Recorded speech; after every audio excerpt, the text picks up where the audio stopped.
නමෝ තස්ස භගවතෝ අරහතෝ සම්මා සම්බුද්දස්ස නමෝ තස්ස භගවතෝ අරහතෝ සම්මා සම්බුද්දස්ස නමෝ තස්ස භගවතෝ අරහතෝ සම්මා සම්බුද්දස්ස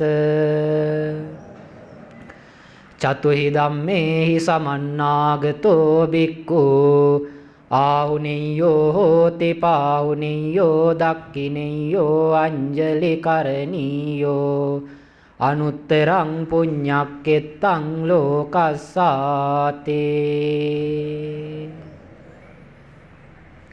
ධර්ම ශ්‍රවණාබිලාසී සදහබර පින්නතුනි,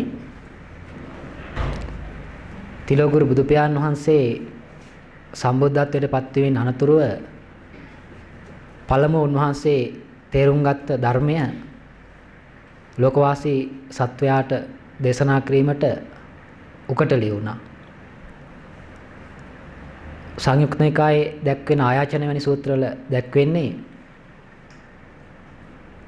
මේ සමාජයේ ජීවත් වන මිනිසුන් පංචකාමයේ ඇලිලා, පංචකාමයේ බැඳිලා, ඒ පංචකාමයේ තුලින්ම සතුට හොයන සමාජයක්. එක පෙන්වන්නේ ආලය රාමා, ආලය රතා, ආලය සම්මුදිතා. මේ වගේ සමාජයකට මන් තේරුම් ගත්ත මේ පටිසෝතගාමී ධර්මය ගැඹුරු වැඩි.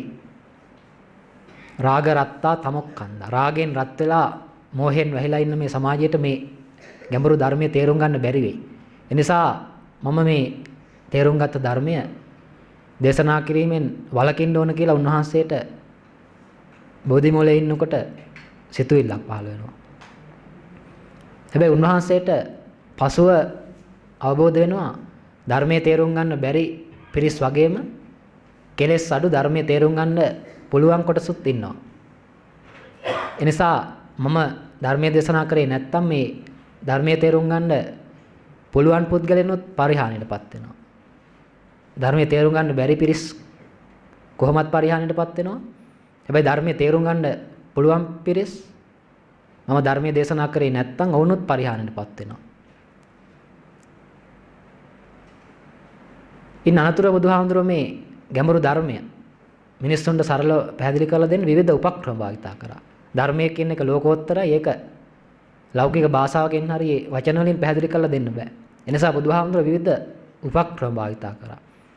අපිට ත්‍රිපිටකයේ තියෙන සූත්‍ර අධ්‍යයනය කරොත් තේරුම් ගන්න පුළුවන් විවිධ උපමා උපමේ භාවිතා කරලා තියෙනවා. ඒ සමාජයේ පුද්ගලයන්ගේ ජීවන තත්ත්වයන්, ඔවුන් ජීවත් වෙච්ච පරිසරය සහ ඔවුන් කරපු රැකියාවන් ආදී දේවල් යොදාගෙන බුදුහාමුදුරුවෝ ගැඹුරු ධර්මයේ සරලව පහදලා දුන්නා.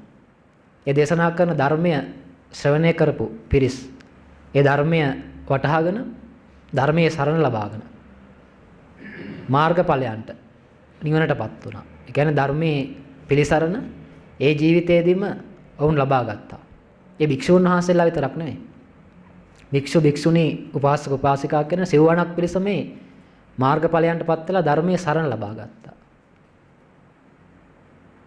එක සූත්‍රයක දැක්කනවා වෙනත් ආගමික බමුණෙක් හරි පරිබ්‍රාජකෙක් හරි ඇවිල්ලා බුදුහාඳුරන්ගෙන් අහනවා ඔබ වහන්සේගේ ශාසනේ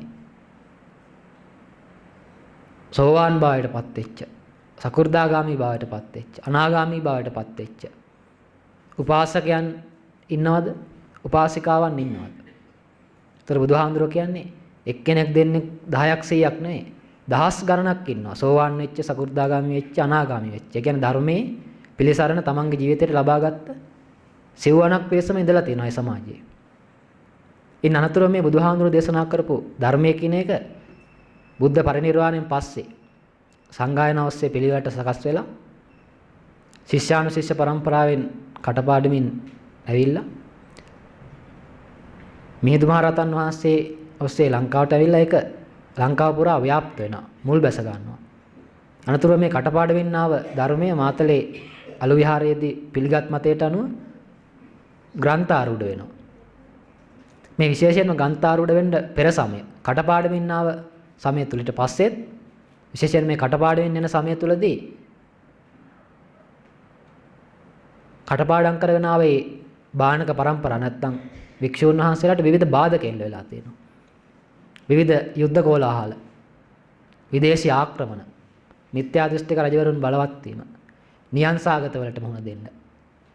ඒ වලගම්බා රජ සමයන් තුල පෙන්වන බෙමණිටියාසාය වගේ වික්ෂුන් වහන්සේලා විශාල ප්‍රමාණයක් මිය අපවත් වුණ ධර්මය රැක ගන්න බාධාන් එල්ලුණ සමයන් තිබිලා තියෙනවා. ඒ වගේම විශේෂයෙන් ඒ සමාජ කාලපරාසය තුල බැලුවොත් එහෙම විශේෂයෙන් මහායාන බුදුදහමෙන් තේරවාදයට විශාල බලපෑමක් එල්ල වෙලා තියෙනවා. මේ වගේ බාධක එල්ල වෙනකොට භික්ෂුන් වහන්සේලාට ධර්මය අවබෝධ කරගන්න එක පැත්තකට දාලා ධර්මය රැකගන්න සටන් කරන්න උනා. ජීවිත පරිත්‍යාගයෙන් ඒ සඳහා උන්වහන්සේලා කටයුතු කළා. ඒ තුල බහුතරයක් බොහෝ භික්ෂුන් වහන්සේලාට ධර්මයේ පිළිබඳ කටපාඩමක් මිස අවබෝධය කියන එක නැති වුණා. මේ අනවබෝධය තුල ධර්මය අවබෝධ කිරීමෙන් තොරව ධර්මයේ තියෙන යම් යම් කාරණා විග්‍රහ කරන්න යාම තුල ඒවට අර්ථ සැපීම තුල අර බුදුහාමුදුරුවෝ තේරුම් ගත්ත ගැඹුරු ධර්මය වෙනුවට ඒ ධර්මය සරල වෙන්න පටන් ගත්තා. ලෝකෝත්තර අර්ථය වෙනුවට ලෞකික අර්ථ එන්න පටන් ගත්තා. සමහර අර්ථ විපරීත වුණා. සහ විශේෂයෙන්ම මහායාන බුදුදහමේ තියෙන විවිධ මත මේ තේරවාදයට ඇතුල් වෙලා තියෙනවා. මේ සිදුවීම් තුළ පිළිපැදලා ප්‍රායෝගිකව පිළිපැදලා ප්‍රතිඵල ලබන්න තියෙන ධර්මය කියන එක අදහන ආගමක් බවට පත් වුණා. මේ වෙනත් ආගම් දිහා බැලුවොත් මේ ආගම කියන එකේ තේරුම ඇදහිම කියන එකනේ. ඒ ආගම් වල කරන්න වැඩක් නැහැ.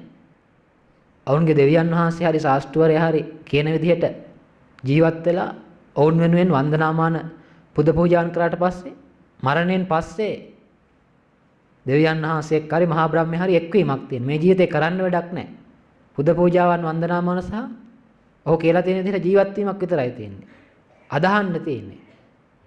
අන්න මේ අනාබෝධය තුළ අනුගමනය කරලා ප්‍රතිඵල ලබන්න තිබු බුදු දහම කියන එක ඒකත් අනිත් ආගම් වගේම ආගමක් බවට පත් වෙලා තියෙනවා.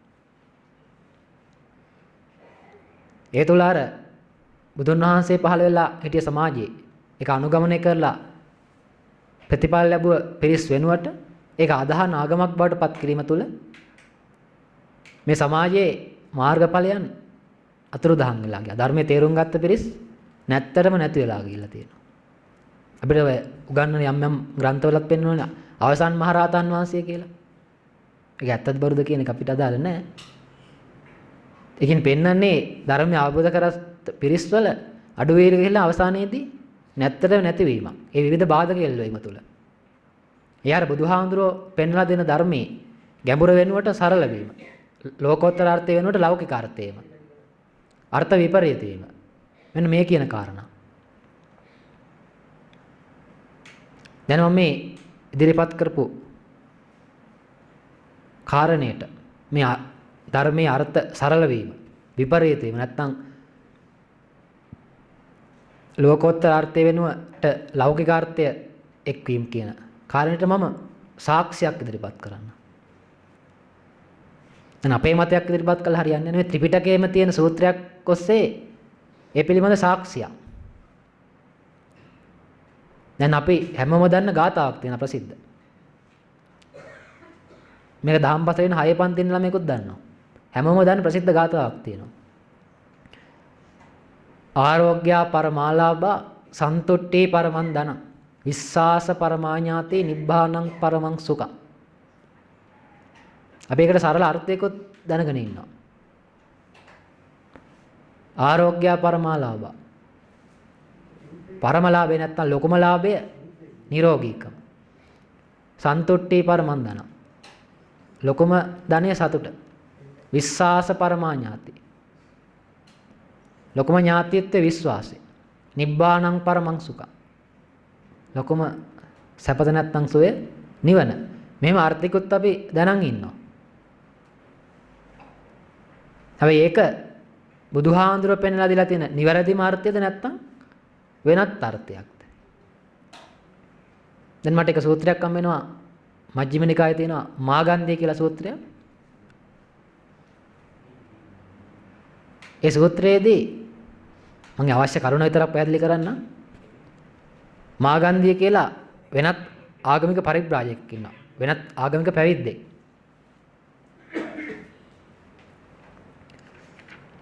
ඔහු සහ ඔහු බුදුන් හාමුදුරුවන්ට විරුද්ධ පුද්ගලයෙක්. බුදුහාමුදුරුවෝ දේශනා කරන ධර්මයට ප්‍රතිවිරුද්ධ පුද්ගලයෙක්. එක් අවස්ථාවක බුදුහාමුදුරුවෝ මේ මාගන්ධිය පරිබ්‍රාජකයා හම්බෙලා ධර්ම කතාවක් ඇති වෙනවා. ඇති වුණාට පස්සේ බුදුහාමුදුරුවෝ මේ මාගන්ධිය පරිබ්‍රාජකයාට Taman තේරුම් ගත්ත ධර්මයේ විවිධාකාරයෙන් පැහැදිලි කරලා දෙනවා. ඒ පැහැදිලි කරලා දුන්නාම මේ මාගන්ධිය පරිබ්‍රාජකයා බුදුහාමුදුරන්ගේ ධර්මය තේරුම් ගන්නවා. ඒ ධර්ම කරුණු පැහැදිලි කිරීමෙන් පස්සේ බුදුහාමුදුරෝ ගාථාවක් දේශනා කරනවා. ආරෝග්‍යා පරමාලාභා නිබ්බානං පරමං සුඛං. අට්ටංගිකෝච මග්ගානං අමතංකේම ගාමිනං. ඊගර පද දෙකක් වෙනස්. හැබැයි ආරෝග්‍යා පරමාලාභා සන්තුත් නිබ්බානං පරමං සුඛං කියන පද දෙක එහෙමම තියෙනවා. දැන් මේ ගාථාව බුදුහාමුදුරුවෝ මෙහෙම කිව්වහම අර මාගන්ධිය කියන පරිබ්‍රාජකයා බොහොම සතුටටපත් වෙලා ඔහු කියනවා භාග්‍යවතුන් වහන්සේ ආශ්චර්යයි පුදුමයි. ඕක අපිට අපේ ගුරුවරුත් කියලා දීලා තියෙනවා. පූර්වාචාර්යවරුත් අපිට ඕක කියලා දීලා තියෙනවා. ආරෝග්‍යා පරමාලාභා නිබ්බාන පරමං සුඛං කියලා අපිට කියලා දීලා තියෙනවා. එතකොට බුදුහාමුදුරුවෝ අහනවා ඔබගේ ගුරුවරු බමුණු ගුරුවරු ඔබට කොහොමද නිරෝගීකම කියන එක කියලා දුන්නේ? ඔවුන් කොහොමද ඔබට නිවන කියන එක කියලා දුන්නේ කියලා අහනවා. එතකොට මේ මාගන්ධිය පරිබ්‍රාජකයා තමන්ගේ අතලා අරගෙන මේ හොඳට තමන්ගේ අතපය හිස ඇඟ හොඳට පිරිමැදලා කියනවා බුදුහාමුදුරනේ මේක තමයි නිරෝගීකම. මේක තමයි නිවන. මම දැන් බොහොම රෝග පීඩාවක් නැතුව බොහොම නිරෝගීව ඉන්නවා. දැන් ඔහු නිරෝගී බව කියන්නේ මේ ශරීරය ලෙඩ හැදෙන්නේ නැතුව ඉන්න එක. රෝග පීඩාවන්ගෙන් තොරව ඉන්න එක. දැන් අපිත් ආරෝග්‍ය පරමාලාභ කියන්නේ ඒකනේ. මේ කායික රෝග පීඩාවන්ගෙන් තොරව ඉන්න එක. දැන් කොහෙද තියෙන්නේ බැලුවොත් එහෙම ආරෝග්‍ය පරමාලාභ? කො ආරෝග්‍ය ශාලාව නැත්තම් ෆාමසි වල ගිලන් රත්වල ඕවගෙන තියෙන්නේ. අර සින්දුවකුත් තියෙනව නේද? අහලා තියෙනවද? ඕකට පද තුනට හදපු එක. රජෙක් වුණත් ගිලන් වෙලා එක්තැන් නුනදා හිතනවාට සැකයක් නැහැ. නිරෝගී සැපහැර සැපයක් ලෝවේ කොයින්දා කියලා. එමේ කයට ගලපලානේ ඒක දේශනා කරලා තියෙන්නේ.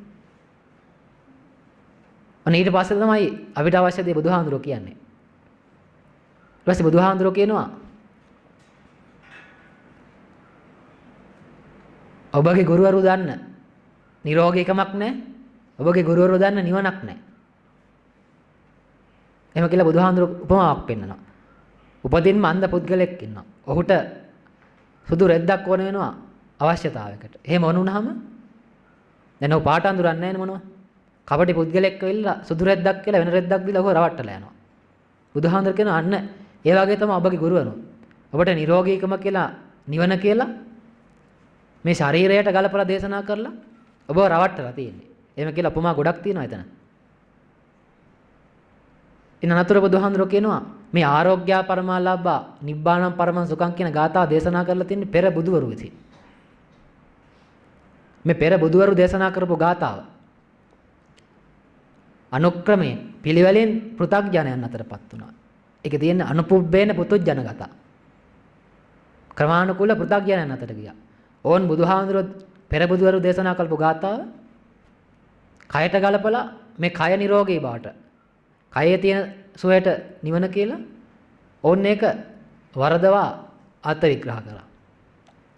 ඉන අතුර බුදුහාමුදුරුවෝ පෙන්වන මේ මෙතන මේ ආරෝග්‍ය පරමාලාභා නිබ්බාණං පරමං සුඛං කියන එක දේශනා කරලා තියෙන්නේ කය සම්බන්ධ කරලා නෙමෙයි. මේ හිතට සම්බන්ධ දෙයක්. කෙලෙස් රෝගයෙන් නිදහස් වීම උතුම්ම ලාභයයි. දැන් අපි වර්තමානයේ දැක් බලුවොත් එහෙම අපි බුදුහාඳුරෝ දේශනා කරපු ගාථාවේ අර්ථය නෙමෙයි අපි ගන්න තියෙන්නේ. අර බමුණ විසින් දේශනා කරපු ගාථාවේ අර්ථය වර්තමානයේ තියෙන්නේ. බුදුහාඳුරෝ දේශනා කරපු එක වෙනුවට බමුණන් විසින් දේශනා කරලා තියෙන ගාථාවේ අර්ථය අපිත් තරන් තියෙනවා. අපිත් නිරෝගීකම දකින්නේ ශරීරයෙන්නේ. ඔය නකුල පිටුවැනි සූත්‍රයේ දක්වලා තියෙන එක කය නම් ලෙඩ වෙනවාම තමයි කය ලෙඩ වෙද්දිත් හිත ලෙඩ කරගන්න නැතු වෙන්න. අපි හිත ගැනනේ. යමෙක් මේ උලක් වෙනි gaduwak වෙනි ශරීරය මොහොතක්වත් නිරෝගී කියලා හිතනවා නම් ඔහුගේ මොකඩකම ඇරෙන්න වෙන මොකක්ද? එහෙම තියෙන්නේ. අන්න බුදුහාමුදුරෝ ගැඹුරින් දේශනා කරපු අර්ථය ලෝකෝත්තර අර්ථය අනුපුබ්බේන පුදුජනගත.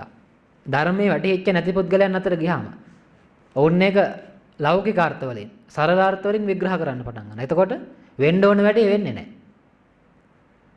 කොච්චර උත්සාහ කරත් කාටවත් බැරි එකනේ. බුදුහාමුදුරෝ දේශනා කරපු සද්ධර්මයේ කියන එකට මිනිසාගේ දුක් ෂේ කරන්න පුළුවන්. හැබැයි සද්ධර්මයේ වගේ එකට අසද්ධර්මයට දුක් ෂේ කරන්න බෑ. අර වෙන දේවල් වලින් කරනවා වගේ తాවකාලික දුක් කියන එක යට කරලා දාන්න පුළුවන්. తాවකාලික සැනසීමක් ලබා ගන්න පුළුවන්. මෙහෙම ධර්මයෙන් ප්‍රතිඵල නැති වෙනකොට ධර්මයේ කියන එකට වෙනත් දේවල් වලට යොදා ගන්නකොට මිනිස්සු එකේ නැත් වෙනවා. එතකොට ධර්මයත් අර වෙනත් භෞතික වස්තු වලින් ලබන්න තියෙන සැපත ලබා ගන්නවා ධර්මයත් යොදා ගන්නවා. බුදුහාඳුරෝ දේශනා කරලා තියෙන සූත්‍ර අවබෝධ කරලා පිළිපදින වෙනුවට ඒක පිරිත් කියලා අරගෙන කියන්න පටන් ගන්නවා. ඒක වැරදි නෑ. එනකොට වැඩේ වෙන්නේ නෑනේ. ධර්ම දේශනා කිරීමෙන් බලාපොරොත්තු වෙන අවබෝධය ලබා ගැනීම වෙනුවට ඒකත් කවියට පද බැනලා විරිඳුවක් කරලා ඒකත් අර සින්දුවක් අහලා නාට්‍යයක් බලලා ලබන తాවකාලික සැනසීම ලබන්න යොදා ගන්නවා. ඒ අර බුදුහාමුදුරෝ දේශනා කරපු ධර්මයේ කියන එකේ ගැඹුර ලෝකෝත්තර භාවය අතුරුදහන් වෙලා ඒකත් සරල ලෞකික අර්ථයෙන් විග්‍රහ වෙන්න පටන් ගත්තා. මේක මේ ක්‍රමානුකූලව එතකොට වෙලා තියෙන්නේ. ඒතොර බුදුහාමුදුරෝ දේශනා කරපු ධර්මයෙන් වෙන වැඩේ මේක වෙන්නේ. සත් ධර්මයට පුළුවන් දී අසත් ධර්මයට බෑ. හැබැයි දෙකම එක වගේ. එකම වචන, එකම අකුරු, එකම සූත්‍ර. හැබැයි අර්ථය වෙනස්. දැන් මම මේ ප්‍රවේශයක් ලබා ගත්තේ අද දේශනා කරන සූත්‍රයට. මේ සූත්‍රයත් බොහොම ගැඹුරු සූත්‍රයක්. හැබැයි මේ සූත්‍රයේ වර්තමානයේ විග්‍රහ වෙන විදිහට ඒකත් අර සරල වෙලා ලෞකික අර්ථය ඇවිල්ලා තියෙන. සමහර ඒවා අර්ථ විපරීත වෙලා සම්පූර්ණයෙන්ම වෙනස් වෙලා ගිහිල්ලා තියෙනවා. මේක තියෙන්නේ අංගුත්තර නිකායේ චතුක්ක නිපාතේ. සූත්‍රේ නම යෝදා ජීව. යෝදා ජීව කියන්නේ යුද බටයක්. අනේ යුද්ධ බටයක් උපමාවට අරන් තමයි බුදුහාමුදුරුවෝ මේ සූත්‍රය දේශනා කරලා තියෙන්නේ. මෙතන ඉන්නේ යුද බටය දුනු ශිල්පියා. පැරණි හමුදාන් වල ඉඳලා තියෙනනේ දුනු ශිල්පීන්. මෙන්න මේ දුනු ශිල්පියාගේ තියෙන දක්ෂතාවයන් හතරක් උපමාවට අරගෙන බුදුහාමුදුරුවෝ Taman තේරුම් ගත්ත ධර්මයේ එකට ගලපලා තියෙනවා. දැන් බුදුහාමුදුරුවෝ ගිහි අතහැරලා යන්න කලින් අපි දන්නවනේ කුමාර කාලයේදී ශිල්ප ඉගෙන ගත්තා කියලා කඩු ශිල්ප, දුනු ශිල්ප ආදී තියෙන දේවල්. අනේ එතකොට බුදුහාමුදුරුවෝ දැක්ක දේවල් මේ. ඒ ප්‍රායෝගිකව අත්විඳ දේවල්. ඒ දුනු ශිල්පයේ තියෙන දක්ෂතාවයන් හතරක් Taman තේරුම් ගත්ත ධර්මයට ගලපලා ඒක සමාජයට ඉදිරිපත් කරලා තියෙනවා.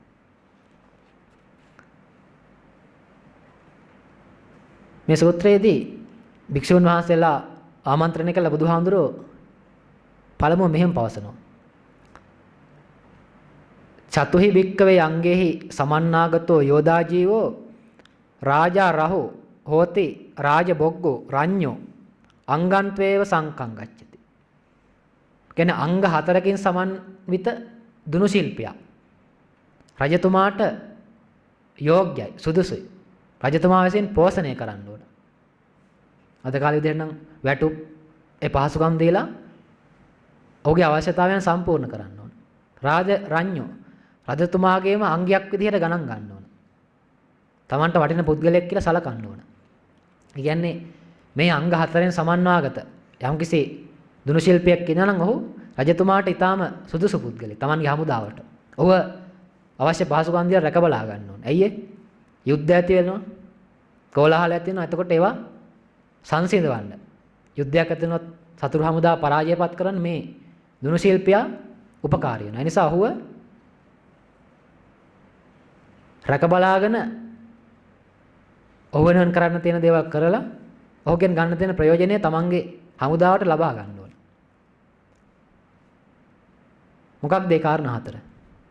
පළවෙනි එක පෙන්වන බුදුහාමුදුරුවෝ ඉද බික්කවේ යෝදා ජීවෝ ඨාන කුසලෝච හෝති.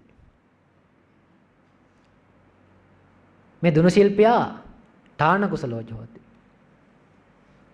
ස්ථාන කුසල වේද. කියන්නේ විඳින්න ඕන ස්ථානය පිළිබඳව හොඳ අවබෝධයක් තියනවාද?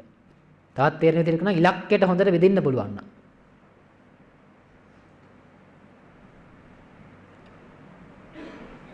එක එක තැනට විදලා හරියන්නේ නැහනේ.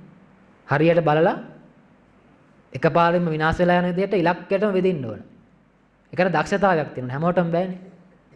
අර මේ පළවෙනි දක්ෂතාවය විදිහට බුදුහාමුදුරුවෝ පෙන්වන්නේ ඨාන කුසල නැත්නම් විදින්න ඕන තැන පිළිබඳ දක්ෂණම්. ඉලක්කයටම හරියටම විදින්න පුළුවන් නම් ඔහු රජතුමාට සුදුසු යෝග්‍ය පෝෂණය කරන්න ඕන පුද්ගලයෙක්. ඒ පළවෙනි දක්ෂතාවය. දෙවෙනි එක පෙන්නනවා দূරේ පාතිච හෝති. දුරට විදින්න පුළුවන් නම්. ඉලක්කයට විදින්න පුළුවන් වුණත් වැඩක් නැහැ. දුරයට විදින්න බැයි නම්. අන්න මේ දුනු ශිල්පියාට දුරට ඉලක්කයට ඉතා දුරට විදින්න පුළුවන් නම්. අන්න වර්තමානයේ ඉන්නවනේ ස්නයිපර් කියලා. ස්නයිපර් කරුවන්. කැමරාවෙන් බලලා කිලෝමීටර් 15 20 10 සෑහෙන ඈත ඉන්න පුද්ගලට ඔළුවටම තියෙන කුඩු වෙලා යන්නේ. එකපාරින්ම ඉවරයි ආයේ.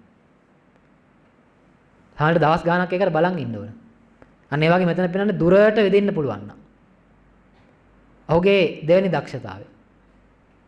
තුන්වෙනි එක පෙන්නනවා අක්කන වේදීච හෝති. අක්කන වේදී කියනවා අකුණු එළියෙන් විදින්න පුළුවන් නම්. නේ අකුණක් ගහුවම ඇති වෙන්නේ පොඩි ආලෝකයක්නේ. මෙතන අකුණු එළියෙන් විදිනවා කියලා කියනවා ඇත්තේ රාත්‍රී කාලේ නැත්තම් ස්වල්ප ආලෝක තත්ත්වයක් යටතේ වුණත් විදින්න පුළුවන් නම්. නැත්තම් ෂණිකව විදින්න පුළුවන් නම්. එක මොහොතකින් ෂණයෙන් දුන්නට ඉදලේ දාලා ෂණිකව විදින්න පුළුවන් නම් ඒ තුන්වෙනි දක්ෂතාවය. හතරවෙනි එක මහතෝච කායස්ස පදාලේත. දැන් යුද්ධයට යනකොට පුද්ගලයන් සතුරු හමුදාවේ ප්‍රහාර වලින් බේරෙන්න විවිධ උපක්‍රම භාවිත කරනවානේ. මේ ශරීරය වැහෙන්න, පපුව, ඔළුව, අත් එහෙම වැහෙන්න ලෝහ වලින් හදපු ආරක්ෂිත ඇඳුම් අඳිනවා. නම් මේ කාලේ රජ කතා යනවනේ සැහෙන්න නේද? ඔය රජ කතාවක එහෙම බැලුවත් එහෙම පෙනෙයි. හොඳට මේ ඇඟ වැහෙන්න මැඳලා යන්නේ යුද්ධයට යනකොට. පදාලේත කියනවා පලනවට. අර දුන්නෙන් විදින පුද්ගලයා දුනු ශිල්පියා මේ ආරක්ෂිත ලෝහ පට්ටය විදගෙන යන්න හිල් කරගෙන පලාගෙන යන්න තරම් වේගයෙන් විදින්න ඕන. නැත්තම් අරක විදිලා විද්දට වැඩක් වෙන්නේ නැහැ. දුරට විද්දත් ඉලක්කයට විද්දත් ෂණිකව හයියෙන් අඳුර විද්දත් වැඩක් වෙන්නේ නැහැ. ගිහිල්ලා අර ලෝහ පට්ටේ ඇමිනිලා නවතිනවා න ะ. ඒකත් පලාගෙන හිල් කරගෙනම වදින විදිහට දුන්නෙන් විදින්න පුළුවන් වෙන්න ඕන. ඒ මහා සේනාව බිඳලා දාන්නේ ලෝහ පට්ටත් බිඳගෙන යන විදිහට ඒ තරම් ශක්තිමත් වේගෙන් විදින්න පුළුවන් වෙන්න ඕන. දැන් අපි මේ කාරණා හතර එච්චර බලන්න ඕනේ මේක උපමාවනේ. ඒකෙන් පෙන්න ධර්ම කාරණේ තමයි අපි බලන්න ඕනේ වැඩි වෙලාවක්. එතකොට මේ කාරණා හතරෙන් මොකක්ද? ඉලක්කයට විදින්න පුළුවන් නම්, දුරට විදින්න පුළුවන් නම්, අකුණු එළියෙන් විදින්න පුළුවන් නම් සහ ආරක්ෂිත ඇඳුම් ලෝහ පට්ට වගේ දේවල් දාලා ඉන්න දේවල් හිල් කරගෙන යන්න තරම් වේගෙන් විදින්න පුළුවන් නම් ඔව් රජතුමාට සුදුසු. රජතුමා පෝෂණය කරන්න ඕන, රැක බලා ගන්න ඕන. තමන්ගේ හමුදාවට සුදුසු දුනු ශිල්පියෙක් ඔහු. අර මේ දක්ෂතා හතර බුදුහාමුදුරුවෝ තමන්ගේ ධර්මයට ගලපලා ඉදිරිපත් කරලා තියෙනවා. දැන් ඒක තමයි මම අර මාතෘකා පාඨය විදිහට ඉදිරිපත් කරේ. ඒව මේව කෝ බික්කවේ චතුහි ධම්මේ සමන්නාගතෝ බික්කු. අන්න ඒ වගේ ධර්මකාරණ හතරකින් සමන්වාගත යම්කිසි භික්ෂුවක් ඉන්නවා. දැන් මෙතන භික්ෂුන් වහන්සේලා හිටින්න ඉන්න භික්ෂු කියලා කියනවා. නැත්නම් යම්කිසි පුද්ගලයෙක් ඉන්නවනම් මේ කාරණා හතරෙන් සමන්විත නම් ඔහු ආහුනේයෝ හෝති පාහුනේයෝ දක්ඛිනේයෝ අඤ්ඤලි කරණේයෝ අනුත්තරම් පුඤ්ඤක්කෙත්තං ලෝකස්ස. ඒ අපිට හුරු පුරුදු පාඩයක් නේ. සංඝගුණ පාඩයේ තියෙන්නේ. අනේ ධර්මකාරණ හතරෙන් යම්කිසි භික්ෂුවක් හෝ භික්ෂුණියක් හෝ උපාසකයෙක් හෝ උපාසිකාවක් සමන්විත නම් ඔහුත් ආහුනේය පාහුනේය දක්ඛිනේය අංජලි කරණේය අනුත්තරම් පුඤ්ඤක්කෙත්තං ලෝකස්ස කියන ගුණයන්ගෙන් යුක්ත වෙනවා. කියන්නේ සංඝ ගුණයන්ගෙන් යුක්ත වෙනවා. තවත් විදිහකට කියනවා නම් ආර්ය සංඝ භාවයටපත් වෙනවා. ධර්මයේ තේරුම් ගැනීමෙන් සංඝ භාවයටපත් වෙනවා. මාර්ගඵල පිළිවෙලින් නිවනටපත් වෙනවා. එහෙනම් ඒ තවත් විදිහකට ගත්තොත් එහෙනම් මේක නිවන් දැකීමට හේතු වන කාරණා හතරක්. මේ කාරණා හතර යමෙක් අනුගමනය කරනවා නම් ඔවුන්ට මාර්ගඵල පිළිවෙලින් නිර්වාණ අවබෝධයටපත් වෙන්න පුළුවන්. හැබැයි මේ මම කලින් සඳහන් කළා වගේ මේ කාරණා හතර සමහර ඒවා පාලියේ යම්කිසි නිවැරදි ආකාරයෙන් විග්‍රහ වෙලා තිබ්බට ඒක සිංහලයට වර්තමාන විග්‍රහ වෙන විදිහකට ඒක සරල වෙලා ලෞකික වෙලා අර්ථයන් විපරීත වෙලා විග්‍රහ වෙනවා. ඒ තුල අනන ධර්මයෙන් ලබා ගන්න පුළුවන් නියම පිළිසරණ ලබා ගන්න බැරි වෙලා තියෙනවා. මේ අර්ථයන් විපරීත වෙලා තියෙනවා. දැන් එක එකින් එක බලනකොට තේරෙයි. ඉතින් අනතුර බුදුහාමුදුර මේ කාරණා හතර එකින් එක විග්‍රහ කරනවා. අර උපමාවට ගලපලා දේශනා කළා තියෙන ධර්ම කාරණය එකින් එක විග්‍රහ කරලා පෙන්නනවා. පළවෙනි එක මොකක්ද? ඉද වෙක්ක වේ බික්කු ඨාන කුසලෝච හෝති. මේ භික්ෂුව ඨාන කුසල වෙනවා කියන්නේ මොකක්ද? කියන්නේ ඉලක්කයට විදින්න පුළුවන් නැත්නම් විදින්න ඕන තැන පිළිබඳ දක්ෂයි කියලා කියන්නේ මොකක්ද? කතංච වික්කවේ බික්කු ඨාන කුසලෝ හෝති. ඉද වික්කවේ බික්කු සීලවා හෝති. පාතිමොක්ක සංවර සංවතෝ විහෙරති. ආචාර ගෝචර සම්පන්නෝ. අනුමත්තේසු අජ්ජේසු බය දස්සන. සමාදාය සික්කති සික්ඛාපදේසු. දැන් මේ පාඩේ කියනකොට මොකක්ද එතකොට ඨාන කුසල වෙනවා කියන්නේ? සිල්වත් වීම නැත්තම් සීල සම්පන්න භාවය.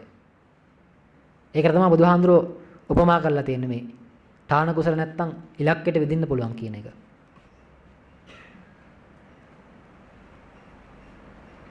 දැන් සාමාන්‍යයෙන් මේ පාඩේ විදිහට අපිට බැලුවොත් එහෙම මෙතන විග්‍රහ වෙලා තියෙන මේ භික්ෂුන් වහන්සේ නමක් මුල් කරගෙන ප්‍රාතිමෝක්ෂ සංවරය කියලා එකක් තියෙනවනේ. ශික්ෂාපද 220ක් සහ අධිකරණ සමත 7ක් කියලා 227ක් විග්‍රහ වෙන භික්ෂු ප්‍රාතිමෝක්ෂය. භික්ෂුණීන් වහන්සේලාට වෙනම එකක් තියෙනවා තව. අර මේ ප්‍රාතිමෝක්ෂ සංවර සීලය දැනගෙන ඒක අවබෝධ කරගෙන ඒ සීල්පඩ කඩාගන්නේ නැතුව ඒ උපසම්පදා සීලය කියන එක හික්මීම තමයි සාමාන්‍යයෙන් දැන් මේ මෙතන සීලය කියලා පෙන්වලා තියෙන්නේ. පුද්ගලයෙක් වශයෙන් අරගෙන ඒ සීල්පද කඩාගන්නේ නැතුව ඒ දේවල් රැකීම තමයි දැන් මෙතන සීල විදිහට පෙන්වලා තියෙන්නේ. සමාදාය සික්කති සික්ඛාපද. සීල්පද සමාදන්ම එහි හික්මේ. මෙතන භික්ෂුවක්ට නම් උපසම්පදා සීල විදිහට ගන්න පුළුවන්. නැත්නම් ප්‍රාතිමෝක්ෂ සංවර සීලය ගිහි ජීවිතේ නම් ගිහියෙකුට නම් සාමාන්‍ය දවසකට 5 සීල්. මේ වගේ පොය දවසකට 8 සීල්.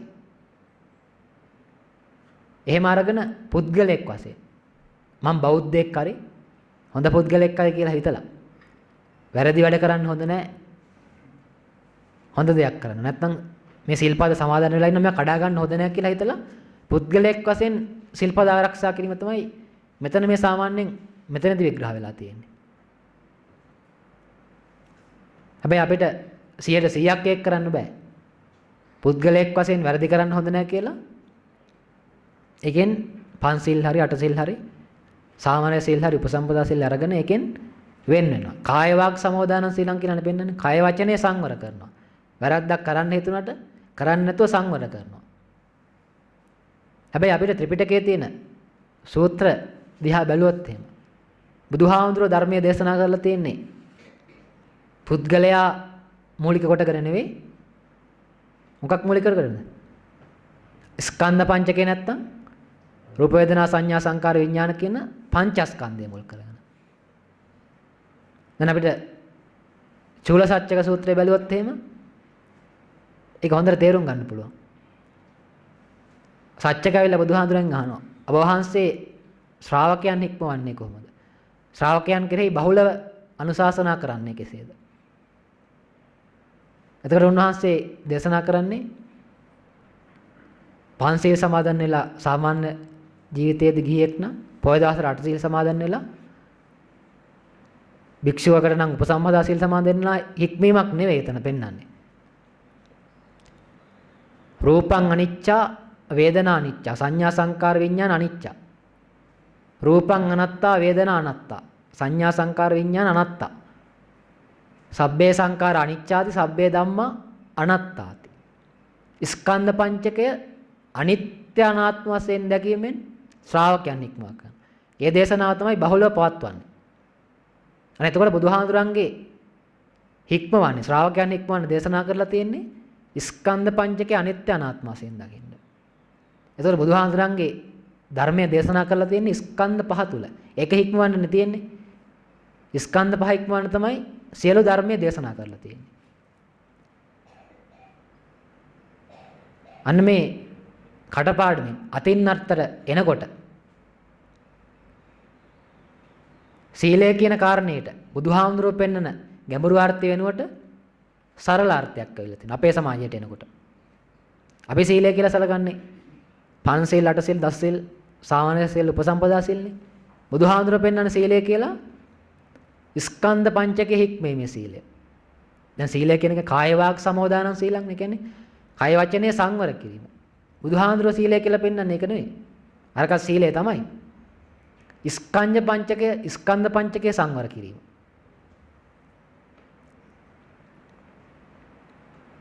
හැබැයි ධර්මයේ වැටෙච්ච නැති පිරිස් වලට පෘථග්ජනයන්ට ඒක තේරුම් ගන්න බෑ. තේරුම් ගන්න බැරි වෙනකොට අර බුදුහාඳුරෝ පහළ වෙන්න කලින් සමාජයේ තිබ්බ සීලය කියන එක මේ සීලයට ගැලපුවා.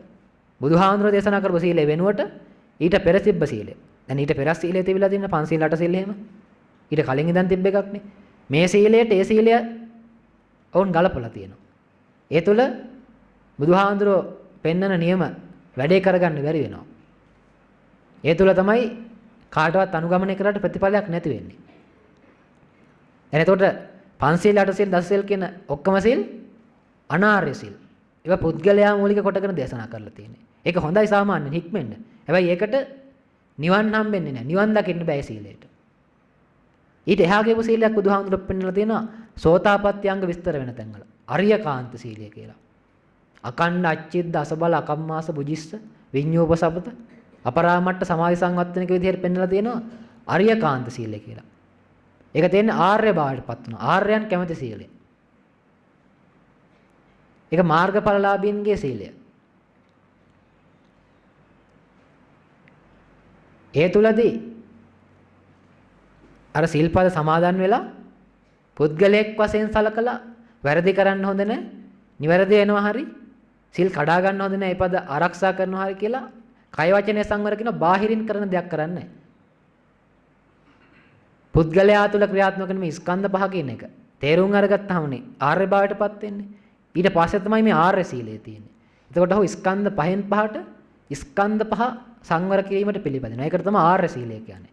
අනිත්‍ය අනාත්ම වශයෙන් දැකීමෙන් ස්කන්ධ පහ සංවර කරනවා.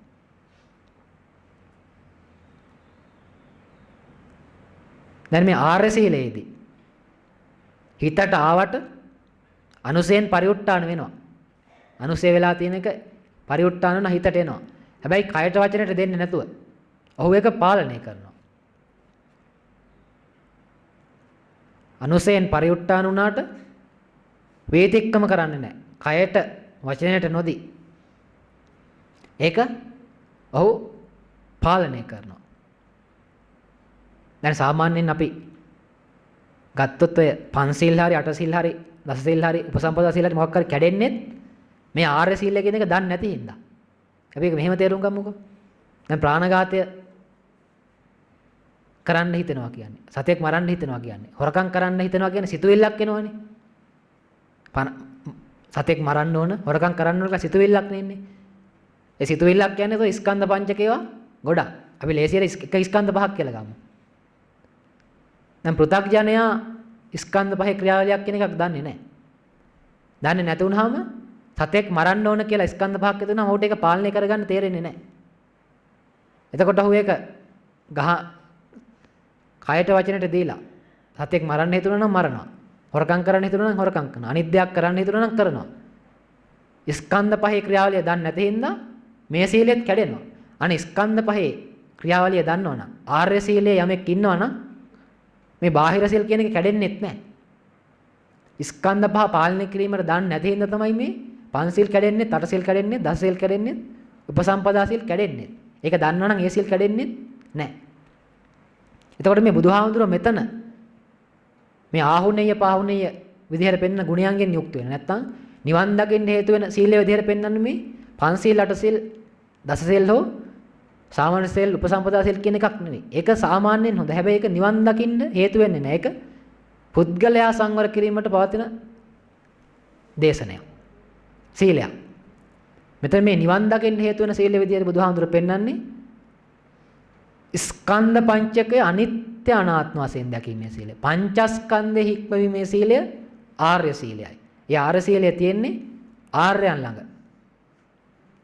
ආර්යයන් තමයි මේ ආර්ය සීලය අනුගමනය කිරීමෙන් මාර්ගඵල පිළිවෙලින් නිවනටපත් වෙන්නේ.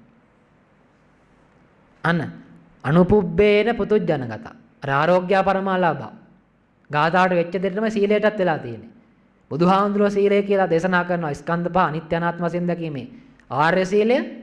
ඒක ක්‍රමානුකූල වෙනකොට ඒක තේරුම් ගන්න බැරි පිරිස් අතරපත් වුනහම ඒ සීලය නැවතත් පංචශීල්, අටශීල්, දසශීල් මේ විදිහට එක එක්කෙනාට වෙනස් වෙලා යන.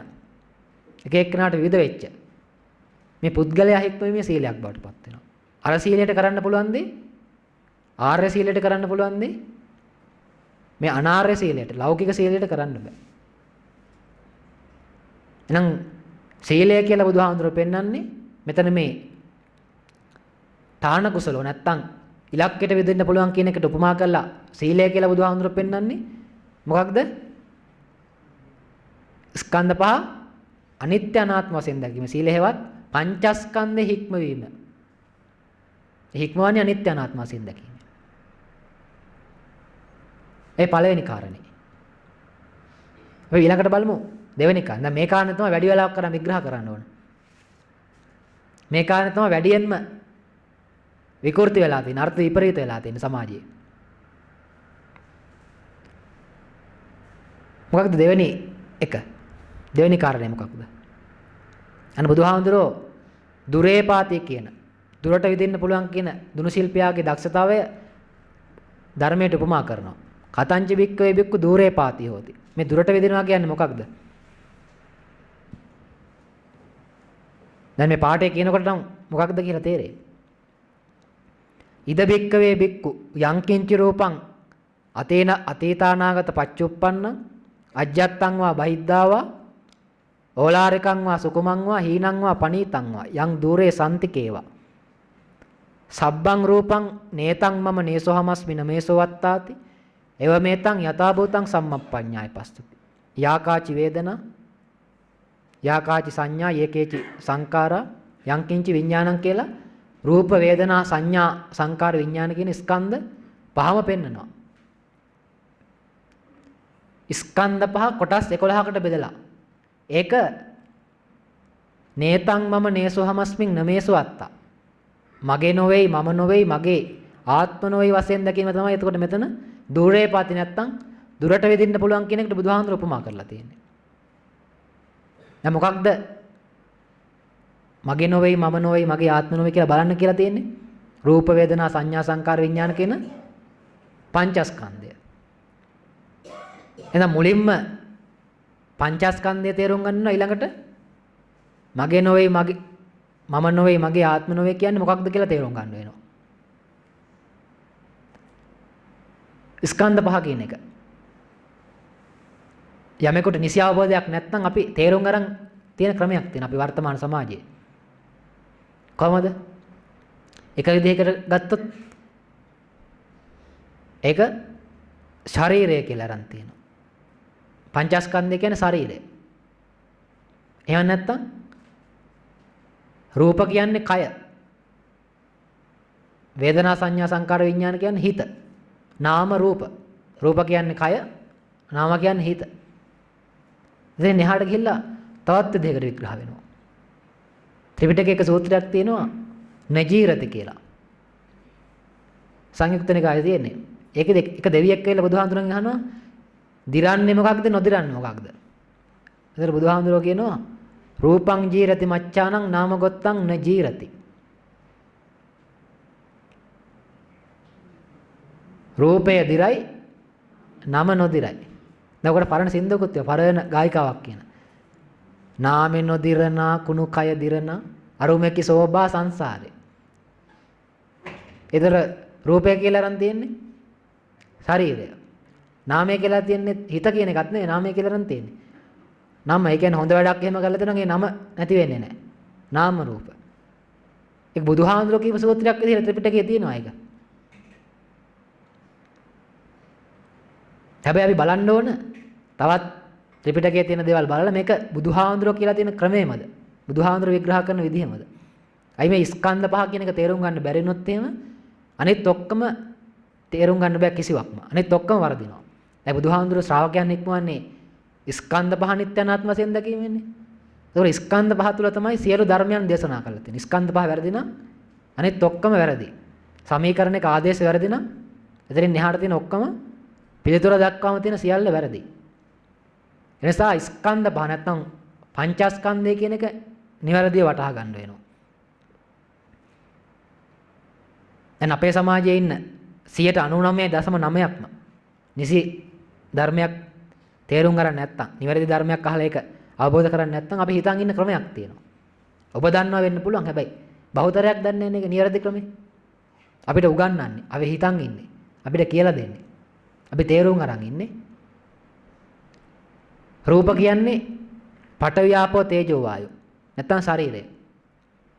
නාම කියන්නේ වේදනා සංඥා සංකාර විඥාන නැත්නම් හිත. නාම රූප කියලා මෙහෙම කොටස් දෙකකට බෙදලා අපි ඉගෙනගෙන තියෙනවා.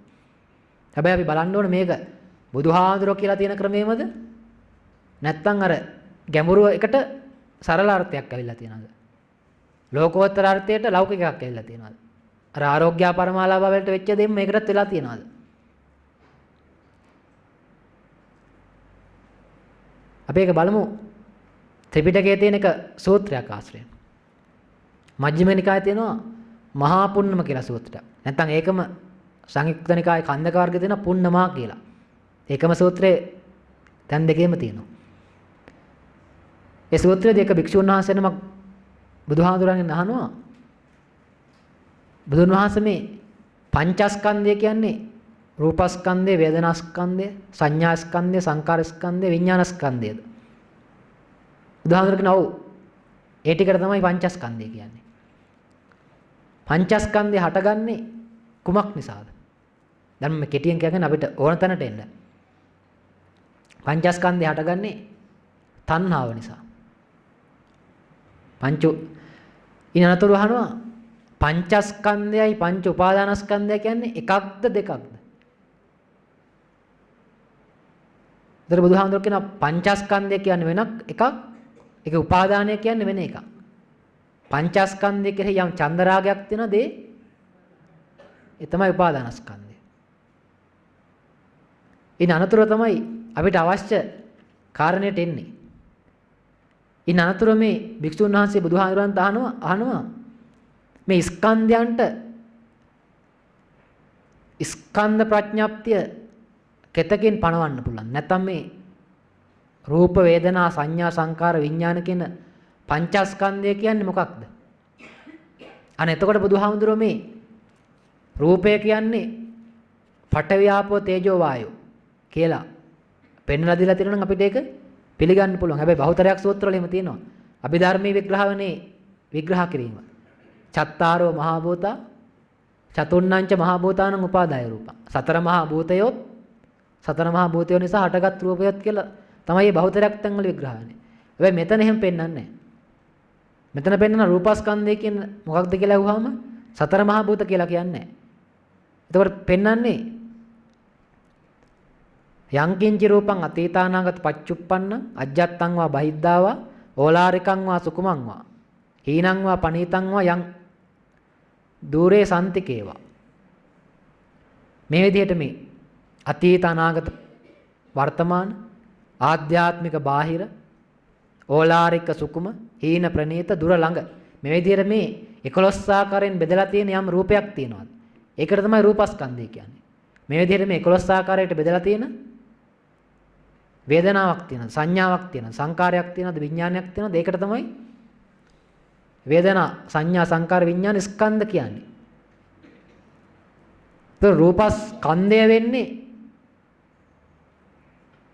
පඨවි ආපෝ තේජෝ වායෝ කියලා පෙන්වන මේ සතර මහා භූතේ හොයකින් නිසා හටගත්ත රූප නෙමෙයි. මෙතන පෙන්වන්නේ. අර 11 ආකාරයට බෙදලා තියෙන රූපයන්.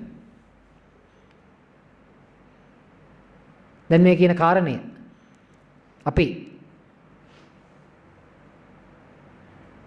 ඊට පස්සේ තව ප්‍රශ්නයක් අහනවා. මේ රූපස්කන්ධය ප්‍රමුඛ පංචස්කන්ධය විශේෂයෙන්ම රූපස්කන්ධය කියන එක පණවන්න හේතු කුමක්ද? ප්‍රත්‍ය මොකක්ද? මොකක්ද හේතු ප්‍රත්‍ය වෙන්නේ?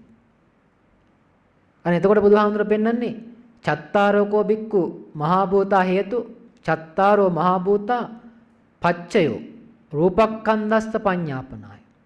සතර මහා භූතය හේතු වීමෙන් සතර මහා භූතය ප්‍රත්‍ය වීමෙන් රූපස්කන්ධය පණවන්න පුළුවන්.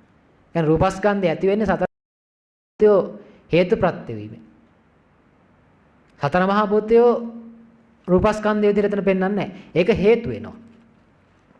බාහිර තියෙන සතර මහා භූතය උදව් කරගෙන ඇහැට රූපයක් පේනකොට රූපස්කන්ධය කියන එක හට ගන්නවා. කනට ශබ්දයක් ඇහෙනකොට රූපස්කන්ධය කියන එක හට ගන්නවා. දැන් ওই විද්‍යාව ඉගෙනගෙන තියෙන විද්‍යාවෙත් පෙන්වනවානේ. බාහිරින් තියෙන එකට කියනවා බිම්බය. ඒක උදව් කරගෙන පටිබිම්බය කියලා එකක් පහළ වෙනවා. බාහිර තියෙන එක සිරස් අතර තියෙනවා නම් ඇහි පහළ වෙන්නේ යටිකුරු අතර. දැන් මට මතක 7 පන්තියේදී අපි ඉන්නකොට වීදුරු තුනක් එකට තියලා ත්‍රිකෝණාකාර විදිහට ඒක හදලා මෙහෙම ඇහැට තියලා බැලුවාම මේ අපිට පේන්නේ උඩුකුරුවනේ. එතකොට අර ඇත්තටම ඇහි වැටෙන විදිහට යටිකුරු වෙලා ඒක පේන්නේ උඩුකුරුව තියෙන දෙයක් තමයි. ඒ ඇහි වෙන ක්‍රියාවලිය. ඇහැ යටට වැටෙනවාම ඇහැ අනිත් පැත්තට හරවනවා. දැන් මේ ෆෝන් වල තියෙන ඔටෝ රොටේට් කියලා කරකවන එක පැත්තට අන්න ඇහත් ඒ වගේ. ඇහත් අර යටිකුරුව වැටිච්ච එක උඩුකුරුව කරකන. බාහිර එක උදව් කරගෙන ඇහි පහළ වෙන එක තමයි අපිට පේන්නේ. අන්න බුදුහාමුදුරුවෝ එතකොට මෙතන රූපස්කන්ධය කියලා පෙන්වන්නේ බාහිර මේ සතර මහා භූතය නෙවෙයි. ඒක හේතු වීමෙන් හටගන්න. ඇහි හටගන්න රූප රූපය. කනේ නම් ශබ්ද රූපය. ඒ විදිහට නාහේ නම් ගන්ධ රූපය. රස රූපය, පොට්ටබ්බ රූපය. දැන් මේක අපේ ජීවිතේට ප්‍රායෝගිකව ගලපලා බැලුවොත් මේ විදිහට අපි රූපයක් දකින්නකොට අපිට ප්‍රියමනාප කෙනෙක් දැක්කොත් එහෙම අපි ඒ බාහිර රූපය, බාහිර පුද්ගලයාද විඳින්නේ වේදනාවෙන් නැත්නම් ඇහැට පෙනෙන රූප රූපේද? ඒ වගේම කනට ශබ්දයක් ඇහුණා. Taman ප්‍රියමනාප දෙයක් නම් ඒ දේ සතුටින් පිළිගන්නවා. ඒ කියන්නේ ප්‍රියමනාප විදිහට විඳිනවා. එතකොට අර බාහිර තියෙන ශබ්ද නැත්නම් බාහිර තියෙන සතර මහා භූතයද විඳින්නේ නැත්නම් කනට හම්බෙන ශබ්ද රූපේද? දැන් මේ කාලේ දූරයන් තියෙනවනේ. සමහර දූරයන් වල ගඳටත් අකමැති. මමනේ යන්නේ නගන. සමහරුන්ට ඒක ප්‍රියයි. සමහරුන්ට අප්‍රියයි, සමහරුන්ට ප්‍රියයි. දැන් දූරයන් වල බැලුවොත් එහෙම බාහිරෙන් තියෙන සතර මහා භූත එකමනේ ඔක්කොම. එක්කෙනෙකුට ප්‍රිය වෙනවා, තවත් කෙනෙකුට අප්‍රිය වෙනවා. මේ වෙනසක් තියෙනවනේ එතකොට.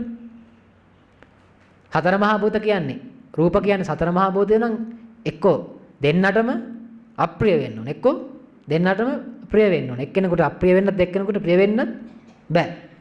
අනේ එතකොට ඒ අවස්ථාවේදී අර බාහිර සතර මහා භූත නෙවෙයි වේදනාවෙන් විඳින්නේ. නාසයට හම්බෙන ගන්ධ රූපය. ඇත්තටම බැලුවොත් එහෙම ගන්ධ රූපයක් නෙවෙයි විඳින්නේ. අර අපි හිතින් හදාගෙන තියෙන එක විඳින්නේ. ඒක ගඳයි කියලා හදාගෙන තියෙන එක්කෙනා හිතින් අප්‍රිය වෙනවා. හොඳයි කියලා හදාගෙන තියෙන එක්කෙනා ප්‍රිය වෙනවා. ඒකනේ මේ පෙන්වන්නේ අතීත අනාගත වශයෙන් බෙදලා තියෙනවා කියලා. සුදු කළු ගඳ නරක උස කොට විදිහට මේ හිතින් තමයි බෙදලා තියෙන්නේ. එයාට පේන රූපයක් නෙවෙයි ඒතොර ඇත්තට විඳින්නේ. අපි හදාගෙන තියෙන එක තමයි මේ හොඳ නරක විදිහට විඳින්නේ. අන රූප කියලා සතර මහා භූතය ගත්තාට පස්සේ වේදනාවට විඳින්න එකක් නැති වෙලා යනවා. එතනින් එහාට. ඒ නිසා අපි බලන්න ඕන, තේරුම් ගන්න ඕන අර බහුතරයක් තැන්වල උගන්වන විදිහට. මේ පංචස්කන්ධය කියන එකේ රූප කියන්නේ පඨවි ආපෝ තේජෝ වායෝද? එහෙමත් නැත්නම් ඇහැට පෙනෙන රූප රූපයේද?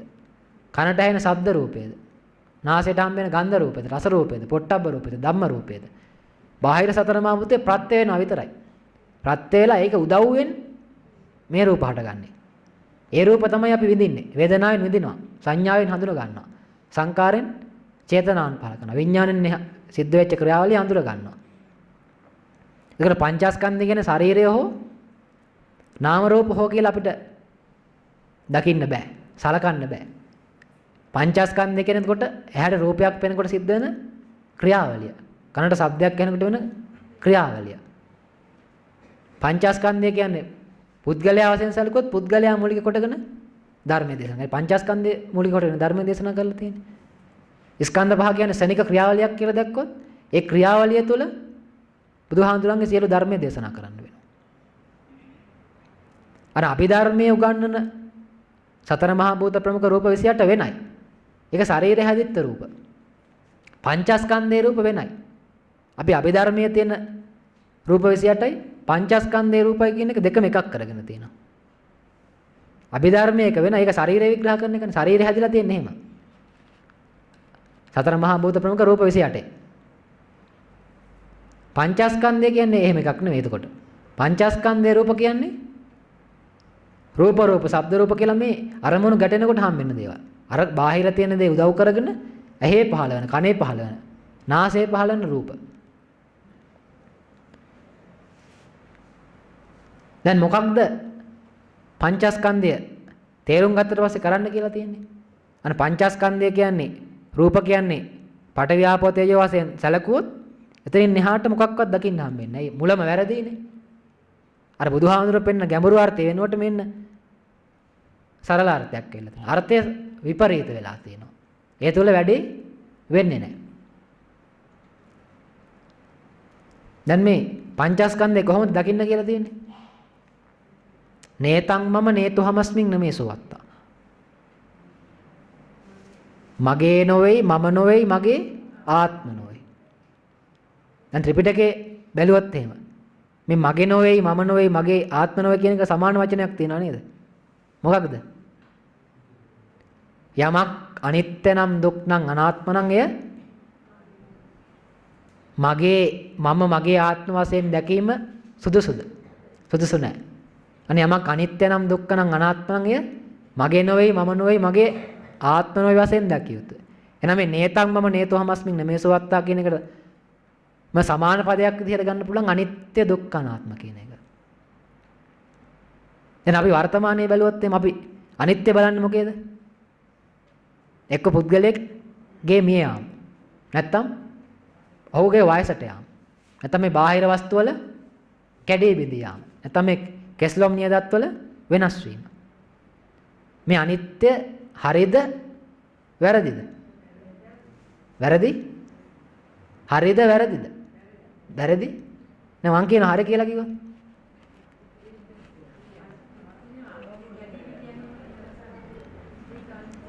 බලමුකෝ මං කියන හරි කියලා දැන්. දැන් මේ අලුත් දෙයක් කියන්න හදන්නේ. මං කල්පනා කර කර ඉන්නකොට මට මේ හිතෙච්ච දෙයක්. බලමු ඔබ හිතන් ඉන්න මේක හිතුණාද කියලා කලින්. දැන් බලන්න සූත්‍ර පිටකේ තියෙන සූත්‍ර දිහා බැලුවොත් මේ බුදුහාඳුරෝ අනිත්‍ය විග්‍රහ කරලා තියෙන ක්‍රමයේ බැලුවොත් අපි බලමු. ගන්නකො වක්කලී සූත්‍රය. දැන් මේක වැරදි කියවට බෑනේ වැරදි කියලා ඔප්පු කරන්න බෑ හරි කියවට බෑ හරි කියලා ඔප්පු කරන්න ඕන. කීවට හරියන්නේ නැහනේ. තංකින් මඤ්ඤසි වක්කලි. ඔබ මොකක්ද මේ ගැන හිතන්නේ? රූපං නිච්ඡං වා අනිච්ඡං වාති. රූපේ නිට්ටයද අනිත්‍යද? වේදනා නිච්ඡං වා අනිච්ඡං වාති. සංඥා සංකාර විඥාන නිච්ඡං වා අනිච්ඡං වාති. රූප වේදනා සංඥා සංකාර විඥාන කියන ස්කන්ධ පංචකය නිට්ටයද අනිත්‍යද? එහෙමනේ අහලා තියෙන්නේ. ඊළඟට බලන්න ගිරිමානන්ද සූත්‍රයේ අනිච්ච සංඥාව. කතමාචානන්ද අනිච්ච සංඥා. ඉදානන්ද බික්ඛු අරඤ්‍යගතෝ වා රුක්කමූලගතෝ වා ශුඤ්ඤාගාරගතෝ වා ඉතිපටි සංචික්කති. මෙසේ නුවණින් සලකා බැලියොත් රූපං අනිච්චා, වේදනා අනිච්චා, සංඥා අනිච්චා, සංකාර අනිච්චා, විඥානං අනිච්චං. රූපය අනිත්‍යයි, වේදනාව අනිත්‍යයි, සංඥාව අනිත්‍යයි, සංකාරය අනිත්‍යයි, විඥානය අනිත්‍යයි. එතන මොකද්ද අනිත්‍ය හෝ නිට්ටය වන්නේ? රූප වේදනා සංඥා සංකාර විඥාන කියන පංචස්කන්ධය. පළවෙනි එක බලන්නකෝ. රූපං නිච්ඡං වා අනිච්ඡං වාති. රූපය නිට්ටයද අනිත්‍යද? රූපය අනිත්‍යයි. දැන් රූපය කියන්නේ අපිට විග්‍රහ කරලා පෙන්වන විදිහට. දැන් මම ආයෙ අහනවා. අනිත්‍ය හරියද වැරදිද? දැන් වර්තමානයේ විග්‍රහවන. අනිත්‍ය වැරදි නම් මොකද ඒ වැරදි? මම කල්පනා කරලා බලන්නකෝ එහෙනම් ආයි. රූපං නිච්ඡං වා අනිච්ඡං වාති. රූපය නිට්ටයද අනිත්‍යද? අනිත්‍යයි. හරිනේ අනිත්‍යයි රූපය. දැන් පංචස්කන්ධේ රූප කියලා මොකද්ද කියන්නේ? පඨවි, ආපෝ, තේජෝ, වායෝ. ශරීරයේ තියෙන්නේ මොනවද? පඨවි, ආපෝ, තේජෝ, වායෝ. බුදුහාමුදුරුවෝ කියන රූපං නිච්ඡං වා අනිච්ඡං වාති. රූප කියන්නේ පඨවි ආපෝ තේජෝ වායෝ නම් ශරීරය අනිත්‍ය හරි. මැරෙන එක හරි. වයසට යන්නේ අනිත්‍ය හරි. දැන් බාහිර වස්තු වල තියෙන මොනවද බලන්න. ඩෙස් එකේ තියෙන මොනවද? පඨවි ආපෝ තේජෝ වායෝ. රූප කියන්නේ පඨවි ආපෝ තේජෝ වායෝ නම් ඒ අනිත්‍ය හරි. පංචස්කන්ධේ රූප කියන්නේ පඨවි ආපෝ තේජෝ වායෝ නම් මේ පුද්ගලයෙක් මේ යන අනිත්‍ය හරි. පුද්ගලයෙක් වයසට යන අනිත්‍ය හරි. බාහිර වස්තු වල කැඩී බිඳ යන අනිත්‍ය හරි. කෙස්ලොම් නියත් වල අනිත්‍ය හරි. ඒ අනිත්‍ය වරදින්නේ මොකද? බුදුහාමුදුර රූප කියලා තියෙන්නේ පඨවි ආපෝ තේජෝ වායෝ නෙවෙයි. ඇහැට පේන රූපය. කනට ඇහෙන ශබ්ද රූපය. ගන්ධ රූපය, රස රූපය. ඒකනේ අනිත්‍ය වරදින්නේ. දැන් තියෙන අනිත්‍ය හරි. ඇයි හරි? මේ රූප කියන්නේ පඨවි ආපෝ තේජෝ වායෝනේ. බුදුහාමුදුර කියන්නේ රූපං නිච්ඡං වා නිච්ඡං වාති. ඉතින් හරිනේ එතකොට? හැමතැන අන්න යම්කිසි දවසක රූප කියන්නේ ඇහැට පේන රූප නෙවෙයි. කනට ඇහෙන ශබ්ද රූප නෙවෙයි. ගන්ධ රූප නෙවෙයි කියලා යම්කිසි දවසක ගත්තද? එදා සිට අනිත්‍ය බාහිරට ගලපන්න පුළුවන් වුණා. ඒ රූපේන නිට්ටයද අනිත්‍යද වෙන්නේ? පංචස්කන්ධේ රූපයි. ශරීරයේ අටවිසි රූපේ රූපයි එකක් කියලා ගත්ත කවදා හරි දවසක. ඒ ධර්මයේ තේරෙන්නේ නැති පිළිස්නේ හිටියේ. පු탁ඥයන් අතරපත් වුණාට පස්සේ දෙක එකක් වුණා. අන්න අනිත්‍ය මුලින්ම ශරීරයට ගැලපුවා. තව කවුරු හරි හිතන්නේ නැති ශරීරයේත් තියෙන පඨවි ආපෝ තේජෝ වායෝ බාහිර වස්තු වල තියෙන පඨවි ආපෝ තේජෝ වායෝ. බුදුහාමුදුරුවෝ කියනවා රූපේ නිට්ටයයි ද අනිත්‍යද කියලා. රූපේ අනිත්‍යයි කියලා ශරීරයටත් ඒ අනිත්‍ය හරි එතකොට. බාහිරටත් අනිත්‍ය ගලපන්න පුළුවන්. රූපය කියන්නේ පඨවි ආපෝ තේජෝ වායෝ වෙනකොට හැමතැනටම අනිත්‍ය ගලපන්න පුළුවන්. රූපය කියන්නේ රූප ශබ්ද රූප ගන්ධ රූප වෙනකොට බාහිරට අනිත්‍ය ගලපන්න බෑ. අනිත්‍ය තියෙන්න ඕන ස්කන්ධ පංචකයේ ඇතුලේ. එහෙනම් මුලින්ම වැරදුනේ මොකක්ද? අනිත්‍යද වලින්ම වැරදුනේ ස්කන්ධ පංචකයේද? අනේ යම් දාසක ස්කන්ධ පහ වැරදුනාද එදා සිට අනිත්‍ය ත්‍රිලක්ෂණය වැරදුනා. එදා සිට චතුරාර්ය සත්‍ය වැරදුනා. පටිච්චසමුප්පාදය වැරදුනා. සතර සතිපට්ඨාන වැරදුනා. ඔක්කොම වැරදුනා. ඇයි ඒ? ස්කන්ධ පහ ඇතුලේ විග්‍රහ කරන්න තියෙන සියල්ල පුද්ගලයා තුළ විග්‍රහ කරන්න පටන් ගත්තා. ඒකනේ අපි සතිපට්ඨාන කියලා කායේ කායානුපස්සේ විහෙරති කියලා මේ කයේ කය අනුව බලනවා කියලා ශරීරය අනුව බලන්නේ. ස්කන්ධ අනුව බලනත් එක බාහිරට ගලපලා තියෙනවා. ආනාපාන සතිය දකින්න ඕන ස්කන්ධ පහේ තුලේ. හැබැයි අපි දකින්නේ හුස්ම ඉහළට පහළට අරගෙන. අනිත් පංචස්කන්ධේ රූප වැරදීම තුල අනිත් සියල්ලම වැරදුනා. යම් දවසක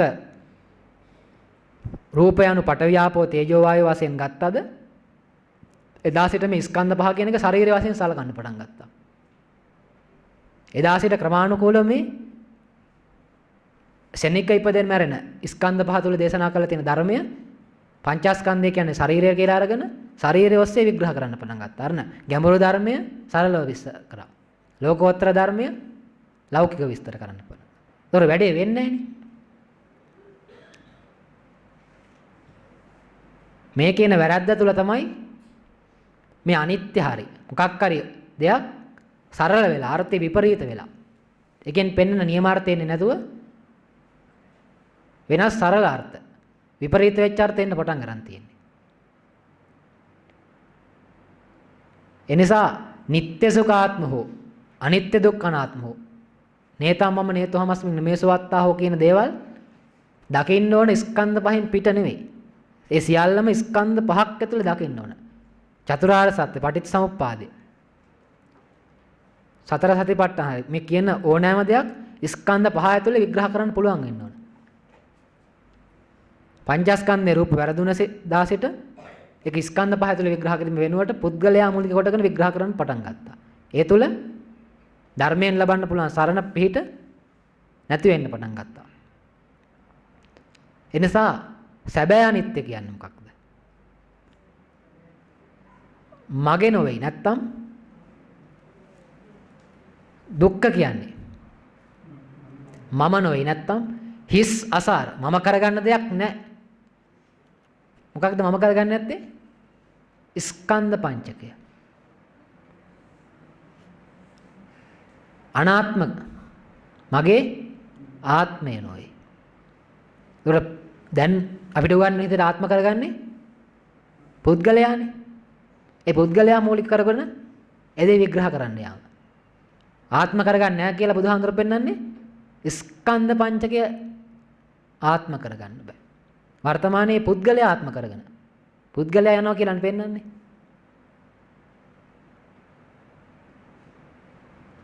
එනම් මේ රූප වේදනා සංඥා සංකාර විඥාන කියන ස්කන්ධ පංචකය අනිත්‍ය දුක්ඛ අනාත්ම වශයෙන් දැකීම තමයි මේ দূරේ පාති වෙනවා කියන්නේ. දුරට විඳින්න පුළුවන් කියන දුනු ශිල්පියාගේ දක්ෂතාවයට බුදුහාමුදුරුවෝ ගලපලා ඉදිරිපත් කරලා තියෙන්නේ. එතකොට මේ නේතං මම නේතෝහමස්මින් නමේසුවත්තා වශයෙන් දැකීම කියලා පෙන්වන්නේ. අනිත්‍ය දුක්ඛ අනාත්ම වශයෙන් දැකීම කියලා පෙන්වන්නේ මොකක්ද? පෘථග්ජනයා ස්කන්ධ පහක් පාසා ඒතං මම ඒතෝහමස්මින් ඒසෝමයත්තා. කියන්නේ ප්‍රිය කාරණේ නම් ඇලෙනවා. අප්‍රිය කාරණේ ගැටෙනවා. ඒ දෙකේ මුලාවක් තියෙනවා. ඉතින් අරමුණ හඳුනාගෙන නවතින්න බෑ. වේදනාපච්චය තණ්හා කියලා පෙන්න මේ. ප්‍රිය නම් ඇලෙනවා, අප්‍රිය නම් ගැටෙනවා. ඒ තුල මුලාව තියෙනවා. අරමුණ හඳුනාගෙන එතනින් නවතින්න බැරුව එතනින් එහාට යනවා. අනේ එතකොට එතන තියෙන තැක්ම තමයි පෙන්වන්නේ මගේ මම මගේ ආත්ම කියලා. දැන් ආර්ය ශ්‍රාවකයාට කරන්න වැඩක් පෙන්නනවා. මේ দূරේ පාතේ කියන දක්ෂතාවයට. අන්න ඔහු මේ රූප වේදනා සංඥා සංකාර විඥාන මේ අතීත අනාගත පච්චුප්පන්න විදිහට බෙදලා පෙන්න මේ 11 ආකාරයේ මොන රූපයක් ආවා. රූප රූප, ශබ්ද රූප, ගන්ධ රූප, රස රූප. ඒ ඔස්සේන පංචස්කන්ධයම මගේ නොවේයි, මම නොවේයි, මගේ ආත්ම නොවේ වශයෙන්. ඇලෙන්නෙත් නැහැ, ගැටෙන්නෙත් නැහැ. අනුරුජ්ජති පටිරුජ්ජති කියලා පෙන්නන්නේ. පෘථග්ජනයා ඕනෑම එක්ක හොඳ නම් ඇලෙනවා, ප්‍රිය නම් ඇලෙනවා, අප්‍රිය නම් ගැටෙනවා. අන්න මෙතන පෙන්නන්නේ මේ අරමුණ හඳුනාගෙන කරන්න තියෙන වැඩක් නම් කරනවා. නොකරන්න තියෙන දෙයක් නම් අත්හැරලා දානවා. uppannam කාම විතක්කං, uppannam විහිංසා විතක්කං, uppannam ව්‍යාපාද විතක්කං. කාම විතර්කයක්, ව්‍යාපාද විතර්කයක්, විහිංසා විතර්කයක් ඇති වෙනවා. ඒ කියන්නේ ස්කන්ධ පහක්නේ. ඇති වුණාම නේතං මම නේතෝහමස්මින් නමේසවත්තා කියන්නේ නාදි වාසේති, පජහති, විනෝදේති, බ්‍යන්ති කරෝති අනභවං ගමේති. ඒක බාහිර අරගෙන ප්‍රතික්‍රියා දක්වලා කයට වචනයට දීලා ප්‍රතික්‍රියා දක්වන්නේ නැතුව පාලනය කරනවා, හික්මවනවා, විනයනය කරනවා, බැහැර කරලා දානවා. නැවත නූපදින පරිදි බැහැර කරනවා. අන්නේ කරන වැඩේ කරනකොට තියෙන දැක්ම තමයි පෙන්වන්නේ මේ නේතං මම නේතෝහමස්මින් නමේසවත්තයිවත් අනිත්‍ය දුක්ඛ අනාත්ම විදිහට පෙන්වන්නේ. දැන් එතකොට මෙතන මේ দূරේ පාති වෙනවා කියලා පෙන්වන්නේ මේ ස්කන්ධ පහ. ඇති වුණාට පස්සේ ඒකට මුලා වෙන්නේ නැතුව, ඒකට අහු වෙලා යන්නේ නැතුව. ඒ අවස්ථාවේ කරන්න තියෙන වැඩක් නම් කරනවා, නොකරන්න තියෙන දෙයක් නම් අත්හැරලා දානවා. සබ්බේ උපදී අනිච්චා දුක්ඛ විපරිණාම ධම්මා. උපදී නැත්නම් කෙලස්. කෙලස් හටගන්නේ කොහෙන්ද? ඇසින්, කනින්, නාසයෙන්, දිවෙන්, කයින්, මනසෙන්. අනිත්‍ය වශයෙන් දකින්න ඕනේ නම් රූප වේදනා සංඥා සංකාර විඥාන. එතනින් කෙලස් හටගන්නවා නම් ඒකයි අනිත්‍ය වශයෙන් දකින්න ඕන. බාහිරින් හටගන්නේ නැහැ. ශබ්ද රූප වේදනා සංඥා සංකාර විඥාන. ඒකයි අනිත්‍ය දකින්න ඕනේ. කෙලස් හටගන්නේ ඇහෙන්, කනින්, නාසයෙන් නම් එතකොට අනිත්‍ය වශයෙන් දකින්න ඕන ස්කන්ධ පහ. නැත්නම් මේ ඉන්ද්‍රයන්ට අරමුණු කරනකොට ඒ සිද්ධ වෙන ක්‍රියාවලිය. ඇසින් නම් රූප රූපය ඔස්සේ යන ස්කන්ධ පහේ ක්‍රියාවලිය. කනින් නම් ශබ්ද රූප ඔස්සේ යන ස්කන්ධ පහේ ක්‍රියාවලිය. එනිසා අපි පංචස්කන්ධය කියන එක නිවැරදි කරගන්න වෙනවා. ඒක නිවැරදි කරගන්න නැතුව කොච්චර උත්සාහ කරත් කිසිවෙකුටත් බලාපොරොත්තු වෙන තැනට යන්න හම්බෙන්නේ නැහැ. කොච්චර උත්සාහ කරත් හරියන්නේ නැයි. මුලම වැරදි නම් අග දිහා බලන්න දෙයක් නැහැ. අර ගැමි කෙමනක් කියනවානේ යකඩ මල්ලට ගුල්ල ගහලා නම් හාල් මල්ල බලන්න නැතුව මෙලියට දාන්න කියලා. අද මුලම වැරදි නම් අගට බලන්න දෙයක් නැහැ අය. අග ප්‍රතිඵලයක් නැහැ. මාර්ගඵල නැහැ. ඉතින් එහෙනම් අහන්න දෙයක් නැහැ. එවිට බුදුහාඳුර පෙන්ලා දෙන ස්කන්ධ පහේ රූප යනු පඨවි ආපෝ තේජෝ වායෝ නොව රූප ඇසින් පෙනෙන රූප ඇසට හම්බ වෙන. කනට හම්බ වෙන ශබ්ද රූප, ගන්ධ රූප, රස රූප. ඒ ඔස්සේ වෙන වේදනා සංඥා සංකාර විඥාන කියන මේ ඉන්ද්‍රයන්ට අරමුණු කරනකොට වෙන සියුම් ශනික ක්‍රියාවලියයි පංචස්කන්ධය කියන්නේ. අනිත්‍ය කියන්නේ එතකොට බාහිරට ගලපලා දකින්න පුළුවන් එකක් නෙවෙයි. ස්කන්ධ පහ වැරදීම තුල අනිත්‍ය කියන එක බාහිරට ගලපුවා. ඒක දිගින් දිගටම ශරීරයට ගැලපුවා, ඊළඟට බාහිර වස්තු වලට ගැලපුවා. මේ විදිහට අනිත්‍ය දිගින් දිගටම ගලපගෙන ගියා. හැබැයි ඒක එහෙම ගලපන්න බෑ. නියම අනිත්‍යයන් ස්කන්ධ පහ ඇතුළ දකින්න ඕන දෙයක්. ස්කන්ධ පහෙන් පිට අනිත්‍යක් හෝ නිට්ටයක් නැත. හැබැයි රූපේ වැරදීම තුළ අනිත්‍ය බාහිර වස්තු වලටත් ගිහිල්ලා තියෙනවා. ඒ දෙවෙනි කාරණය. අපි තුන්වෙනි කාරණෙත් බලමු. තුන්වෙනි කාරණේ බුදුහාමුදුරුවෝ පෙන්නනවා දක්ෂතාවයට දුනු ශිල්පයාගේ දක්ෂතාවයට උපමා කරලා අක්කන වේදීච හෝති. අකුණු වලින් විදිනවා කියන එකට බුදුහාමුදුරුවෝ උපමා කරලා තියෙනවා. කතංච බික්කවේ බික්කු අක්කන වේදී හෝති. මොකක්ද මේ අකුණු වලින් විදිනවා කියලා කියන්නේ? ඉද බික්කවේ බික්කු ඉදං දුක්ඛන්ති යථා භූතං පජානාති. අයං දුක්ඛ සමුදයෝති යථා භූතං පජානාති. අයං දුක්ඛ නිරෝධෝති යථා භූතං පජානාති. අයං දුක්ඛ නිරෝධ ගාමිනී පටිපදාති යථා භූතං පජානාති. මොකද්ද මේ අකුණු වලින් විදිනවා කියලා කියන්නේ එතකොට? මේ දුකයයි තත්ත්ව පරිදි දනීද? දුකට හේතුවයි තත්ත්ව පරිදි දනීද? මේ දුක් නිරෝධයයි තත්ත්ව පරිදි දනීද? මේ දුක් නැති කිරීමේ මාර්ගයයි තත්ත්ව පරිදි දනීද? ඒ කියන්නේ දුකත් හේතුවත් නැතිව තනත් මාර්ගයත් නිවැරදි ආකාරයෙන් දැනීම අක්කන වේදීවත් අකුණු වැලියන් විදීමට බුදුහාමුදුරු උපමා කරලා තියෙනවා. දැන් මේ හතර එකක් විදිහට කියන්න පුළුවන්ද? චතුරාර්ය සත්‍ය දැනීම අක්කන වේදී භාවයයි. අපි වර්තමානයේ චතුරාර්ය සත්‍ය කොහෙන්ද දකින්නේ? පුද්ගලයා තුල. පංචස්කන්ධේ රූප වැරදීම තුල චතුරාර්ය සත්‍යත් පුද්ගලයා තුළින් විග්‍රහ කරලා තියෙනවා. කොහොමද අපේ තියෙන්නේ? දුක ඉපදෙන, ලෙඩ වෙන, මැරෙන මේ විදිහට පෙන්න මේ දේවල්. අන්තිමට පෙන්නනවානේ සංකිට්ඨේන පංච උපාදානස්කන්ධා දුක්ඛා කියන එකට. පංච උපාදානස්කන්ධ කියන්නේ ශරීරය.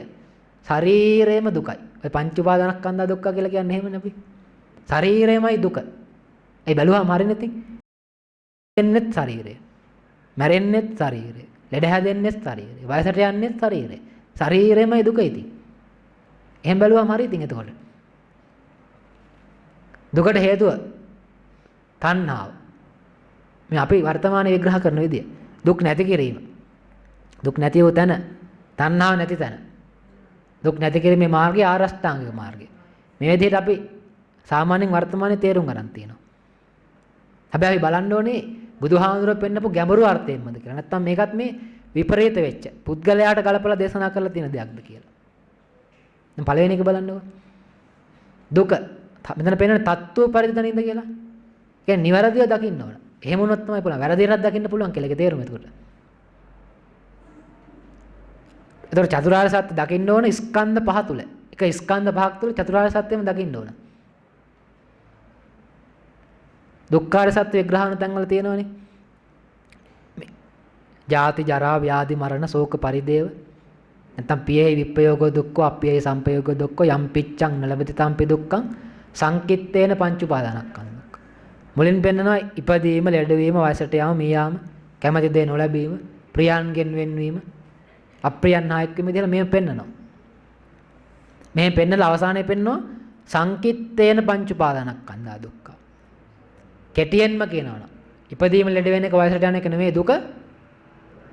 ඒවා දුකක් වන්නේ පංච උපාදානස්කන්ධය තුලයි. හැබැයි අපි වර්තමාන තුල පංච උපාදානස්කන්ධය කියන්නේ ශරීරය කියලා ගලපනම් ශරීරය මුල් කරගෙන මේක විග්‍රහ කරලා තියෙනවා.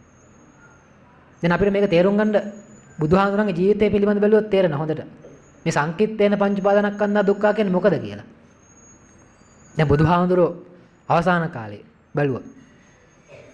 පරිනිබ්බාන සූත්‍රයේ කියවලා තියෙනවා නම් ඒක තියෙනවනේ. පිරිනිවන් පාන්න වඩිනකොට වයසට ගිහිල්ලා නහරවල් පෑදිලා ඇටකටු පෑදිලා ඇස් දෙක ඇතුළට කිදා බෑලා ටික දුරක් ඇවිදිනකොට මහන්සි හැදෙනවා යන්න බෑ බොහොම වෙහෙසයි ශරීරයේ තිබ්බ පැහැ අඩු වෙලා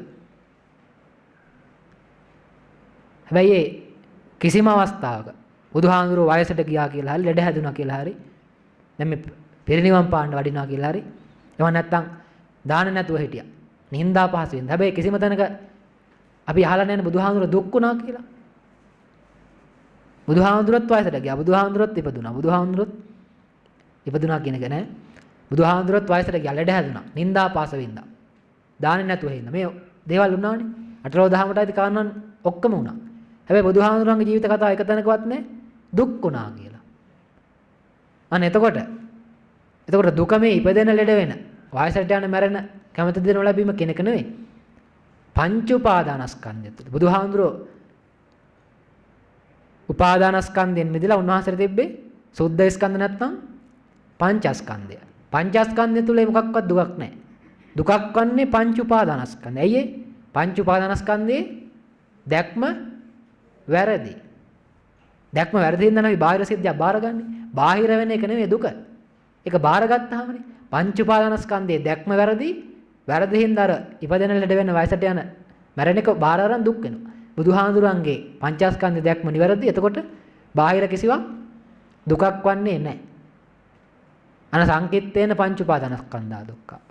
දුක පංච උපාදානස්කන්ධයයි. ඇයි? පංච උපාදානස්කන්ධයේ දැක්ම වැරදි. දෙවෙනි එක. දුකට හේතුව. දුකට හේතුව තණ්හාව. තණ්හාව තරම් වරද්දාගත දෙයක් නැහැ නේ අපි. තණ්හාව කියන එක බාහිර තියෙන දෙයක් කියලා හිතලා තණ්හාව නැති කරන්න කියලා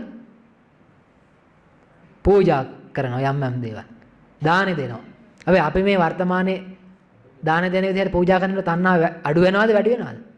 වැඩි වෙනවා. ඒ බාහිර දේවල් දීලා තණ්හාව නැති කරන්න පුළුවන් වෙන අපේ නිවනට යන්න එන්න. තණ්හාව වැඩි වෙලා තව ටිකක් සසර යනවා අපි. එහෙම පුළුවන් නම් අපි දීලා අපි ප්‍රාර්ථනා කරනවානේ අර බැංකුවේ සල්ලි දාලා වගේ පොලිය බලාපොරොත්තු වෙනවා වගේ. ඒක නම් පොලිය හැමෙන්නේ 8යි 100ට 8යි 12යි මේක 100ට 200ක් බලාපොරොත්තු වෙන පොලිය. දීලා. ඒ තණ්හාව කියන එක තේරුම් ගන්න බැරි වුණාමනේ. කොහොමද තණ්හාව ඇති වෙන්නේ? සතිපට්ඨාන සූත්‍රයේ සමුදය සත්‍ය තියෙනවා. චක්කු ලෝකයේ පිය රූපං සාත රූපං. රූප ලෝකයේ පිය රූපං සාත රූපං. චක්කු විඥාන ලෝකයේ පිය රූපං සාත රූපං. මේ එහාට රූපයක් අම්මේ කරගෙන ක්‍රියාවලිය තමයි මේ විග්‍රහ කරලා තියෙන්නේ. චක්කු ලෝකේ පිය රූපං සාත රූපං. ettesa තණ්හාය uppajjamana uppajjati. එත්ත නිවිසමානා නිවිසති. ඇසයි මේ ලෝකේ ප්‍රිය වශයෙන් මිහිරි වශයෙන් පරිදි. ඇසෙහි තණ්හාව හට ගන්නව නම් හට ගන්න. ඒ හම්බෙන අරමුණ මගේම මගේ ආත්ම වශයෙන් දකිනවා නම් ඇසෙහි තණ්හාව හට ගන්නව නම් හට ගන්න. එත්ත නිවිසමානා නිවිසති. වාසය කරනවා නම් වාසය කරන්නේ තණ්හාවේ ඇසේ. දිගින් දිගටම මේ විදිහට දකිනවා නම් ඇසේ තමයි තණ්හාව වාසය කරන්නේ. එතකොට ඒකට කියනවා රූප තණ්හා, ශබ්ද තණ්හා, ගන්ධ තණ්හා, රස තණ්හා. ඒතර තණ්හාව හටගන්නේ ඇසෙන්, කනින්, නාසයෙන්, දිවෙන්, කයින් අරමුණු ගන්නකොට. ඇහැට රූපයක් පේනකොට ඒක දැනගැනීම හිත පහළ වෙනවා. චක්කුංච පටිච්ච රූපේ චුප්පජ්ජේ චක්කු විඥාන. තින්නා සංගති පස්සෝ පස්සපච්චය වේදනා. ඒ තුනේ එක්වීම ස්පර්ශය, ස්පර්ශ හේතුවෙන් වේදනාවට ගන්න. වේදනාවච්චය තණ්හා. ප්‍රියනම් ඇලෙනවා, අප්‍රියනම් ගැටෙනවා.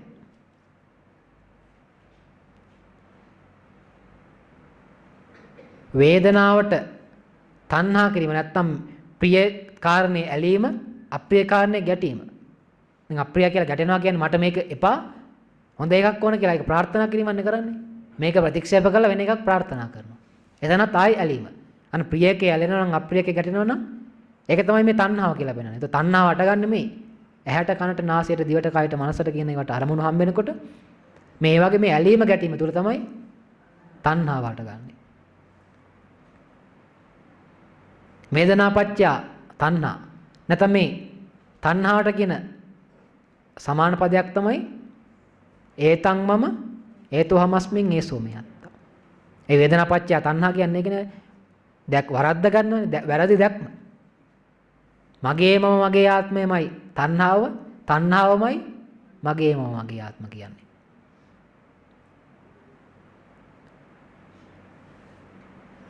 බුදුහාමුදුරුවෝ පළවෙනි කාරණේ මිනිහෙකුට වරදින විදිය දේශනා කරනවා.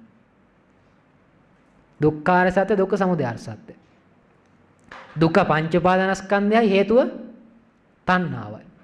පංචස්කන්ධයට තණ්හා කිරීම. පංචස්කන්ධේ ඒතං මම මගේ මම මගේ ආත්ම වශයෙන් දැකීම තුල දුක හේවත් පංච උපාදානස්කන්ධය හට ගන්නවා. දැන් තේරුම් ගත්ත කෙනාට ඊළඟට කරන්න වැඩක් තියෙනවා. ඒ දුක නිරෝධ කරන. දුක්ඛ නිරෝධාර සත්‍ය. මොකක්ද? යෝ තස්සායේව තණ්හාය අශේෂ විරාග නිරෝධෝ ඡාගෝ පටිනිස්සග්ගෝ මුත්‍ති අනාලයෝ. එම තණ්හාවේම මොන තණ්හාවේද? ඇහි හටගත්ත තණ්හාව. කනේ හටගෙන තියෙන තණ්හාව. දිවේ, කයේ, නාසයේ එම තණ්හාව ඉතුරු නැතුව නැති කරනවා. අත්හැරලා දානවා. මිදෙනවා නම් ආලය කිරීමක් නැත්තම් මේ විදිහට මේ පෙන්වන්නේ එම තණ්හාව දුරු කරනවා නම් ඇහැට රූපයක් පේනකොට අරමුණු ගන්න හඳුනගෙන ස්පර්ශය ඇති වෙලා වේදනාවක් ඇති වෙනවා. වේදනාව දක්වා හරි. වේදනාපච්චය තණ්හා අතන. මෙතන වේදනාපච්චය තණ්හා නැහැ. පස්සපච්චය වේදනා, වේදනාපච්චය තණ්හා, තණ්හායත්තේ වාසේස විරාග නිරෝධ, උපාදාන නිරෝධ. උපාදාන නිරෝධ, භව නිරෝධ. එම තණ්හාවම නැති වෙනවා.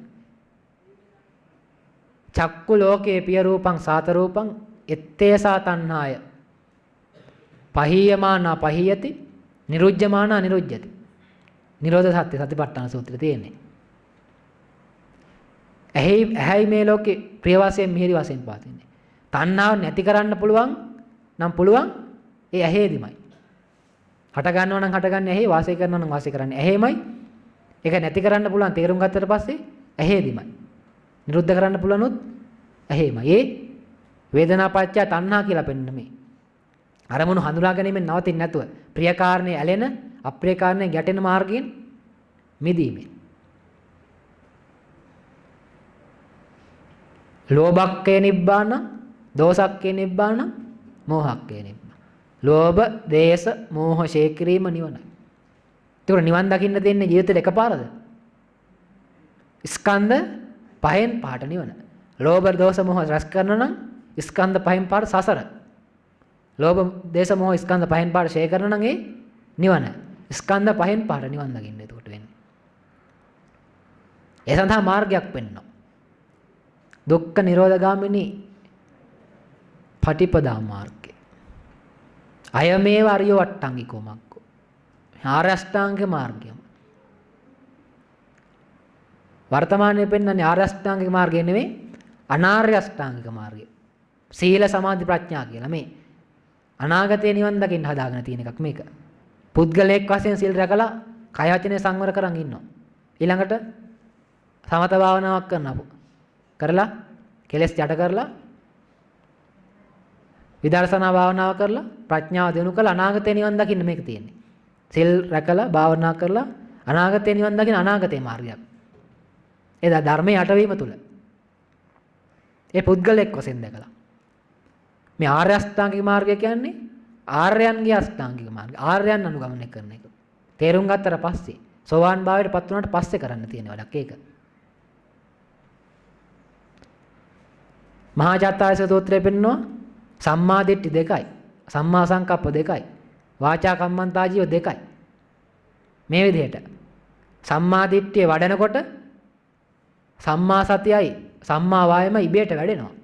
ඒක පෙන්නනවා. ඒක 아무තෙන් වඩන්න දෙයක් නැහැ. සම්මා සතියෙන් දකිනවා. සිහියෙන් දකිනවා අකුසලයක් ඇති වුණාම.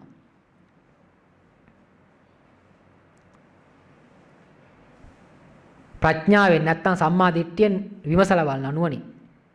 විමසලා බලලා වීරයෙන් දුරු කරලා දානවා. සිහියෙන් දකිනවා නුවණින් විමසලා බලනවා වීරයෙන් දුරු කරනවා. මේ තුනම එකට යන්නේ. සම්මා දිට්ඨිය යම් තැනක තියෙනවා සම්මා වායාමයක් එතන තියෙනවා සම්මා සතියක් එතන තියෙනවා. ඒ ආර්ය අෂ්ටාංග මාර්ගේ. සම්මා දිට්ඨි ප්‍රඥාවටපත් වෙලා ඉන්නවනේ. එන මුලින් ප්‍රඥා සීල සමාධි මේක. මේ ආර්ය අෂ්ටාංග මාර්ගේ. ප්‍රඥාවටපත් වුණාට පස්සේ කියන්නේ පුද්ගලයෙක් නෙවෙයි මෙතන ඉන්නේ ස්කන්ධ පහක ක්‍රියාවලියක් කියලා තේරුම් ගත්තට පස්සේ ඊළඟට පස්සේ ඒ සීලය පංචශීල අටසීල දසශීල නෙවෙයි ආර්ය සීල. ආර්යකාන්ත සීල. ස්කන්ධ පහ අනිත්‍ය අනාත්ම වශයෙන් දැකීමේ සීලය. ඒ සමාධිය මිත්‍යා සමාධියක් නෙවෙයි සම්මා සමාධියක් ආර්ය සමාධියක්. එතකොට අමුතුවෙන් අර භාවනා කළා ධානය ලබන්න දෙයක් නැහැ. ඒ සමාධියේදී. ධානය නිකම්ම හම්බෙනවා. ඒ සමාධියේදී. ඒ ධානය ලබනවා කියන්නේ මොකක්ද කියලා බලන්න. ධානය වලට විරුද්ධ නීවරණ නැත්නම් කාමාංග. ධානය ලබනකොට කරන්නේ බලෙන් නීවරණ යට කරනවා. යට කරාට පස්සේ ධානය මට්ටම් එකින් එක ප්‍රථම, ဒုတိ ය, තතිය, චතුර්ථ කියලා මතුවෙනවා. දැන් ධර්මයේ තේරුම් ගන්නතර පස්සේ නීවරණ යට කරන්නේ සමුච්ඡේද වශයෙන් දුරු කරනවා. එතකොට අමුතුවෙන් ධානය ලබන්න දෙයක් නෑ නිකම්ම ධානය හම්බෙනවා. ඒ නීවරණ දුරුනාට පස්සේ හිතේ තියෙන ධානය මට්ටම් තමයි එතකොට. ඒක තමයි අර පෙන්වන්නේ. ප්‍රථම, ဒုတိ ය, තතිය, චතුර්ථ කියලා පෙන්වන්නේ මේවා මේ අමුතුවෙන් ලබන්න දෙයක් නෑ. ධර්මයේ වැටෙනකොට නිකම් මේවා හම්බෙනවා. ඒ සම්මා සමාධිය. ඒක සීල සමාධි ප්‍රඥා නෙවෙයි. එතකොට ප්‍රඥා සීල සමාධි. එහෙම ගියොත් තමයි සම්මා සමාධිය හම්බෙන්නේ. නැත්තම් බලෙන් ඒවා යට කරලා අර උපදන්න. ඒවා මිත්‍යා සමාධි. අන්න මේ විදිහට ස්කන්ධ පහක් තුල මේ දුකත් හේතුවත් නැතිව තනත් මාර්ගයත් කියන දේ චතුරාර්ය සත්‍ය දැනීම තමයි අක්කන වේදී කියලා උපමා කරලා තියෙන්නේ. දැන් මේ උපමා ටිකක් විශේෂයක් වෙනවා. දැන් අකුණු එළියෙන් විදිනවා කියලානේ පෙන්නන්නේ. මේ අකුණක් ගහලා පැය ගාණක් තියෙන්නේ නැහනේ. ඒ සෙනේ තප්පර ගානේ තියෙන්නේ. තප්පර ගානේදී ශෙනිකව විදලා දාන්නනේ එළියේ. හරියට මේ ස්කන්ධ පහත් වලට ඒ වගේ. මහා විනාඩි ගාණක් පැය ගාණක් දවස් ගාණක් තියෙන්නේ නැහැ. ස්කන්ධ පහ ශෙනිකව ඇති වෙනව නැති වෙනව. ඒ ශෙනය තුල ස්කන්ධ පහ ඇතුලේ චතුරාර්ය සත්‍ය කියන එක දකින්න ඕන. ශෙනිකව දකින්න ඕන. ඒක තමයි නිවැරදි දැකීම. එහෙනම් මේ චතුරාර්ය සත්‍ය අක්කනවේදී කියලා පෙන්වන්නේ චතුරාර්ය සත්‍ය නිවැරදිව දැනීම. ඒක දකින්න ඕන පුද්ගලයා තුල නෙවෙයි ස්කන්ධ පහ තුල. හතරවෙනි අන්තිම කාරණේ. හතරවෙනි කාරණේ පෙන්නනවා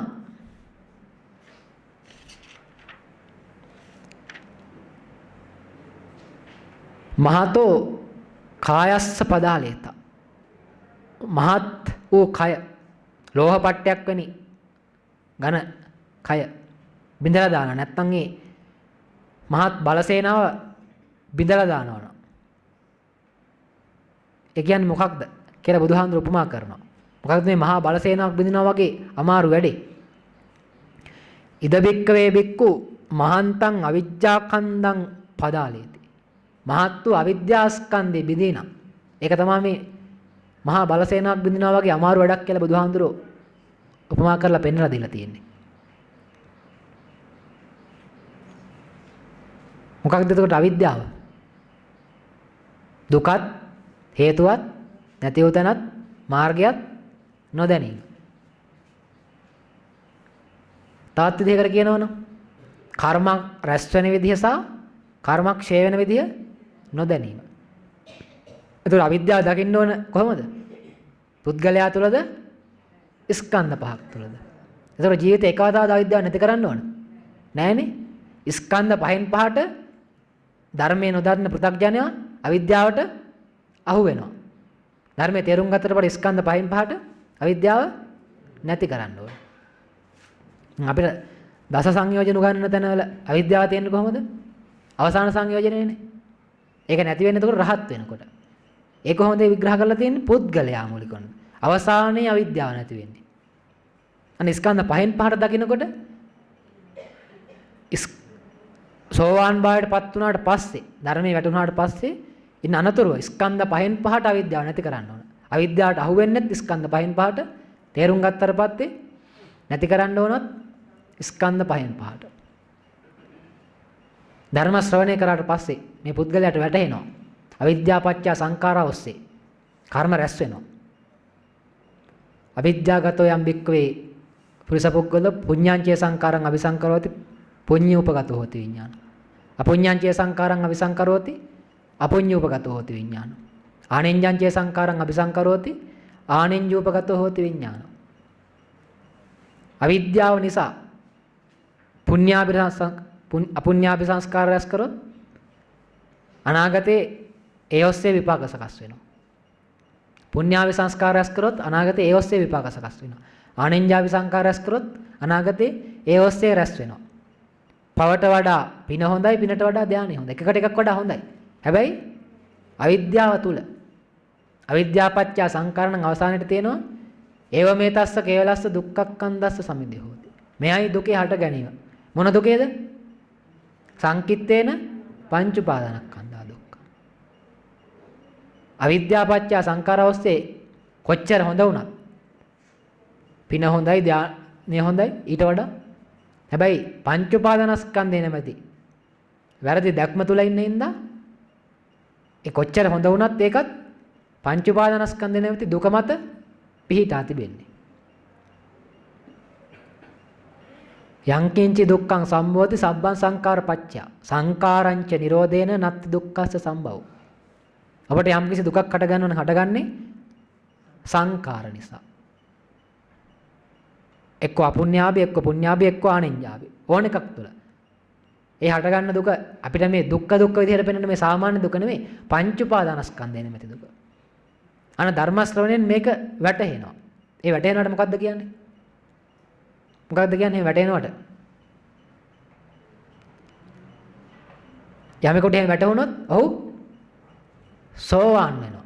අන සෝවාන් වෙනකොට තමයි මේ දේ වැටහෙන්නේ. කියන්නේ භාවනා කරලා සෝවාන් වෙන්න බෑ කියන්නේ. භාවනා කරලා කොහොමද තේරුම් ගන්නෙ? මේක ස්කන්ධ භාග ක්‍රියාවලියක් හරි අවිද්‍යාපත්‍ය සංඛාරාවස්තේ කර්ම රැස් වෙන හැටි දුක රැස් වෙන හැටි කියලා කොහොමද භාවනා කරලා තේරුම් ගන්නෙ? ඒක බණ ආසා තේරුම් ගන්න. අර තනියෙන් තේරුම් ගන්න නම් ඔහුට කියනවා සම්මා සම්බුද්ධ. රහතන් වහන්සේලා තනියෙන් තේරුම් ගන්න බෑනේ. රහතන් වහන්සේ වුණත් තේරුම් ගන්න ඕන ධර්ම ශ්‍රවණය කරලා. තනියම තේරෙනවා නම් එහෙ ඌ සම්මා සම්බුද්ධ. අන බණහලා සෝවාන් වුණාට පස්සේ මේක තේරෙනවා. ඊට පස්සේ ඔහු අවිද්‍යාපච්චය සංඛාරා වෙනුවට අවිද්‍යා නිරෝධයෙන් සංඛාර නිරෝධය කිරීමේ වැඩපිළිවෙලට බහිනවා. අවිජ්ජා නිරුද්ධಂತಿ විජ්ජා උප්පජ්ජಂತಿ. ඒ තුල ඔහුට තේරෙනවා මොකක්ද? අතීත හේතු පහක්කින්ද ඉන්ද්‍රියන්ට අරමුණු ගැටෙනකොට වර්තමානයේ ඵල පහක් ඇති වෙනවා. මොකක්ද අතීත හේතු පහ? අවිද්‍යා සංකාර තණ්හා උපාදාන බව. මේ කියන අතීත හේතු පහ නිසා වර්තමානයේ ඇසට කනට නාසයට කියන ඉන්ද්‍රියන් වලට අරමුණු ගැටෙනකොට විඥාන නාම රූප සලආයතන පස්ස වේදනා කියලා ඵල පහ. මෙහෙම ක්‍රියාවලියක් සිද්ධ වෙනවා. ස්කන්ධ පහක් තුළ ක්‍රියාවලියක් සිද්ධ වෙනවා කියලා ඔහුට තේරෙනවා. මේ ක්‍රියාවලිය වෙනකොට පෘථග්ජනයට මේක තේරෙන්නේ නැහැ. ඔහු අතීත හේතු වලින් වර්තමානයේ ඉන්ද්‍රියන්ට අරමුණු ගන්නකොට හට ගන්නකොට වර්තමාන ස්කන්ධ පහට ඇලිලා ගැටිලා මුලා වෙලා අවිද්‍යාවට අහු වෙනවා. අවිද්‍යාවට අහු වීම තුළ නැවත උපතකට හේතුවක් ඉතුරු කරනවා. සසරට හේතු රැස් කරනවා. කර්ම රැස් කරනවා. දැන් මේ ක්‍රියාවලිය තේරුම් ගත්තට පස්සේ ඒක මේක සාමාන්‍ය කෙනෙකුට තේරෙන්නේ නැහැ කියන්නේ. සෝවාන් වුණාට පස්සේ මේක අනුගමනය කරනවා කියන ආරෂ්ඨාංගික මාර්ගය කියන්නේ සාමාන්‍ය කෙනෙකුට තේරෙන්නේ නැහැ නේ මෙහෙම ක්‍රියාවලියක්.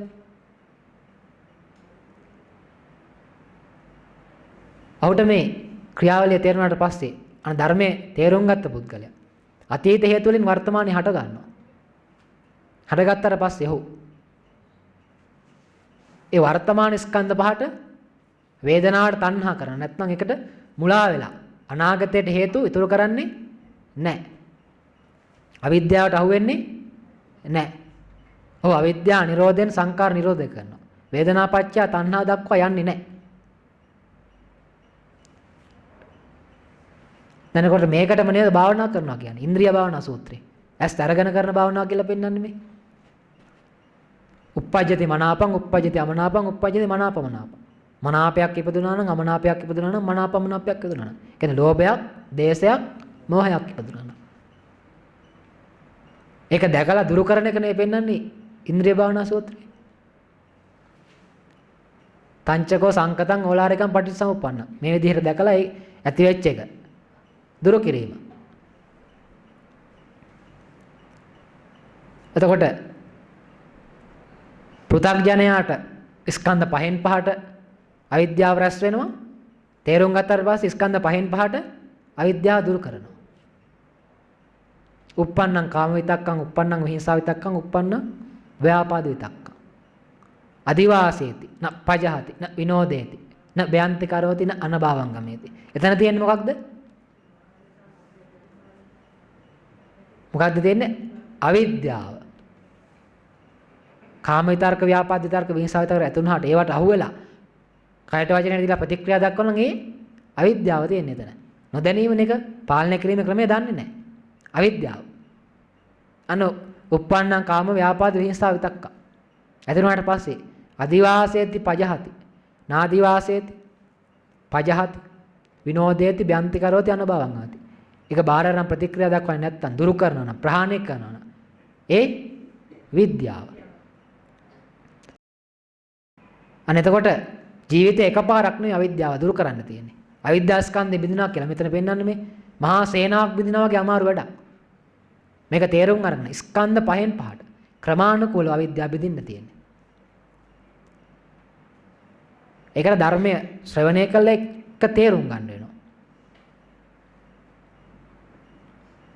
එතකොට මේ බුදුහාමුදුරුවෝ මහා බලසේනාවක් බිඳිනවා විදිහට උපමා කරලා තියෙන්නේ අවිද්‍යා ස්කන්ධය බිඳ දැමීම.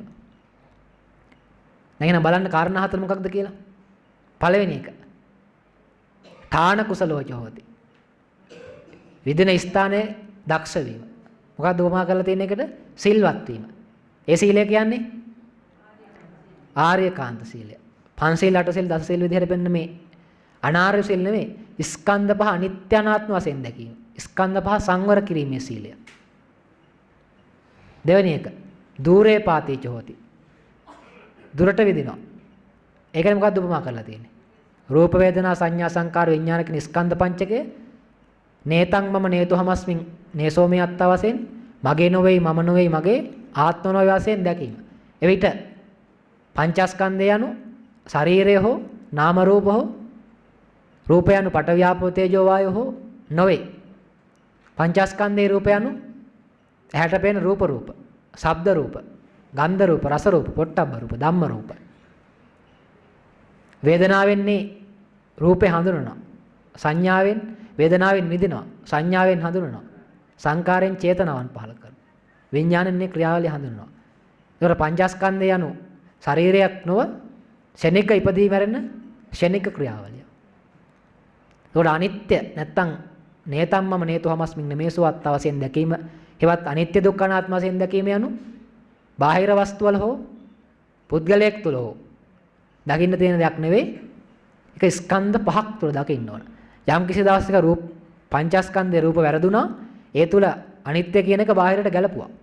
එහෙනම් මුලින්ම පංචස්කන්ධය නිවැරදි කරගන්න වෙනවා. ඒ තුල අනිත්‍යවත් නිවැරදි වෙනවා. එතකොට බාහිරට ගලපන්න බෑ කිසිවක්.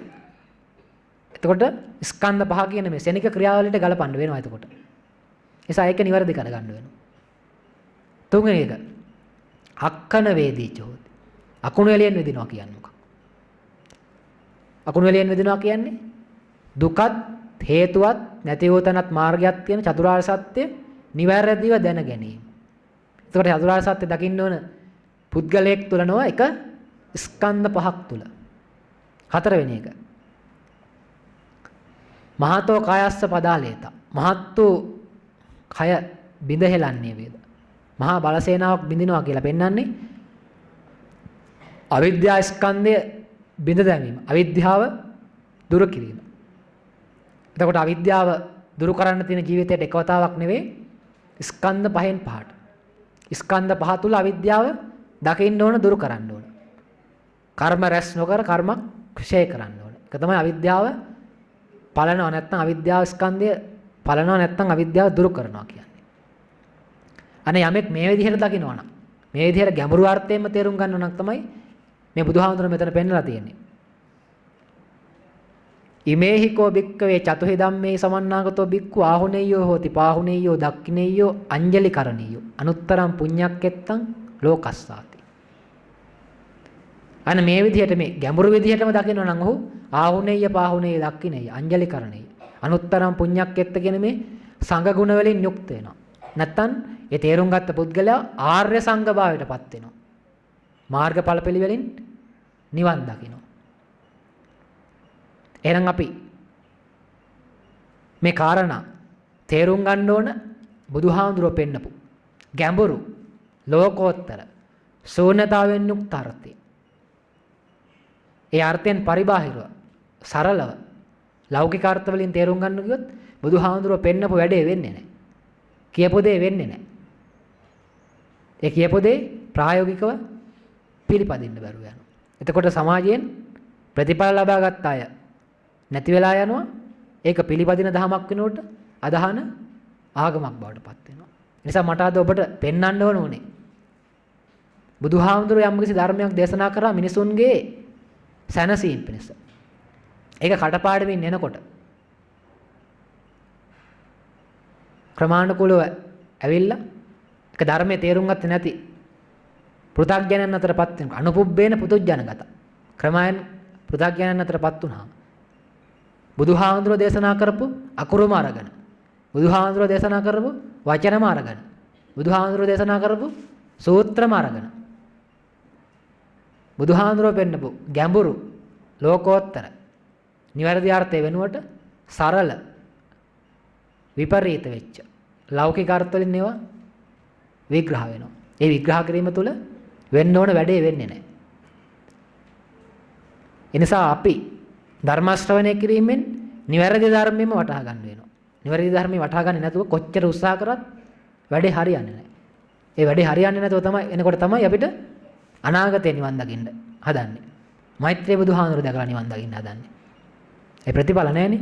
අපි උත්සාහ කරත් කොච්චර උත්සාහ කරත් ප්‍රතිඵල නැහැ. ප්‍රතිඵල නැත්තේ අපිට බැරි හින්දාද නැත්තම් වර්තමානයේ අපිට ලැබිලා තියෙන ධර්මයේ යම් යම් අඩුපාඩු තියෙන හින්දාද?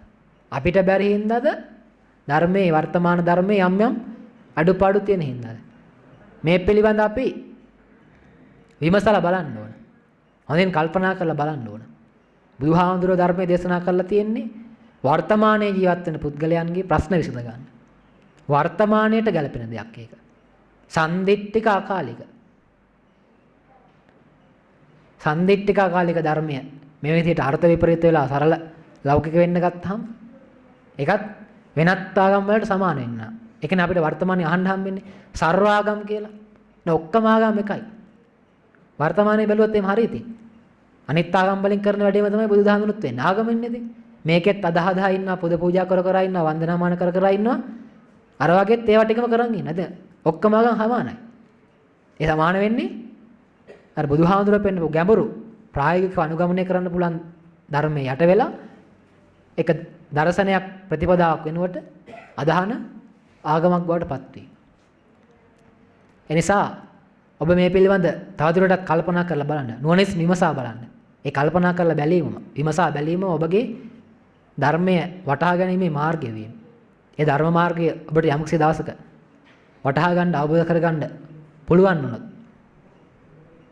අනේ එදාට ඔබට බුදුන් වඳිනවා, දහම් වඳිනවා, සංඝුන් වඳිනවා වෙනුවට බුදුන් සරණ යන්න, ධර්මයේ සරණ යන්න, සංඝයා සරණ යන්න පුළුවන් වෙයි. ඒ තුල ඔබට නිවැරදිව තෙරුවන් සරණ ගිය බෞද්ධයෙක් බවට පත් වෙන්න පුළුවන් වෙයි. ඒ නිසා අප විසින් මේ අද දිනේ පවත්වනු ලැබූ මේ ධර්මානුශාසනාව මේ බුදුහාමුදුරුවෝ පෙන්වලා දුන්න ගැඹුරු අර්ථයෙන් යුක්ත, ලෝකෝත්තර අර්ථයෙන් යුක්ත, ශූන්‍යතා දර්ශනයෙන් යුක්තේ ධම්මගම තේරුම් ගැනීම පිණිසම හේතු වාසනා වේවා. උපනිශ්‍රේයයන් ප්‍රාර්ථයෙන් මෙතකින් නිමාවටපත් කරනු ලබනවා. ආකාශට්ටාසි බුම්මට්ටා දේවානා ගාමහිද්దికා පුඤ්ඤත්තං අනුමෝදිත්වා චිරන් රක්කං තොතං සදා සෑම දිනාටම තෙරුවන් සරණයි.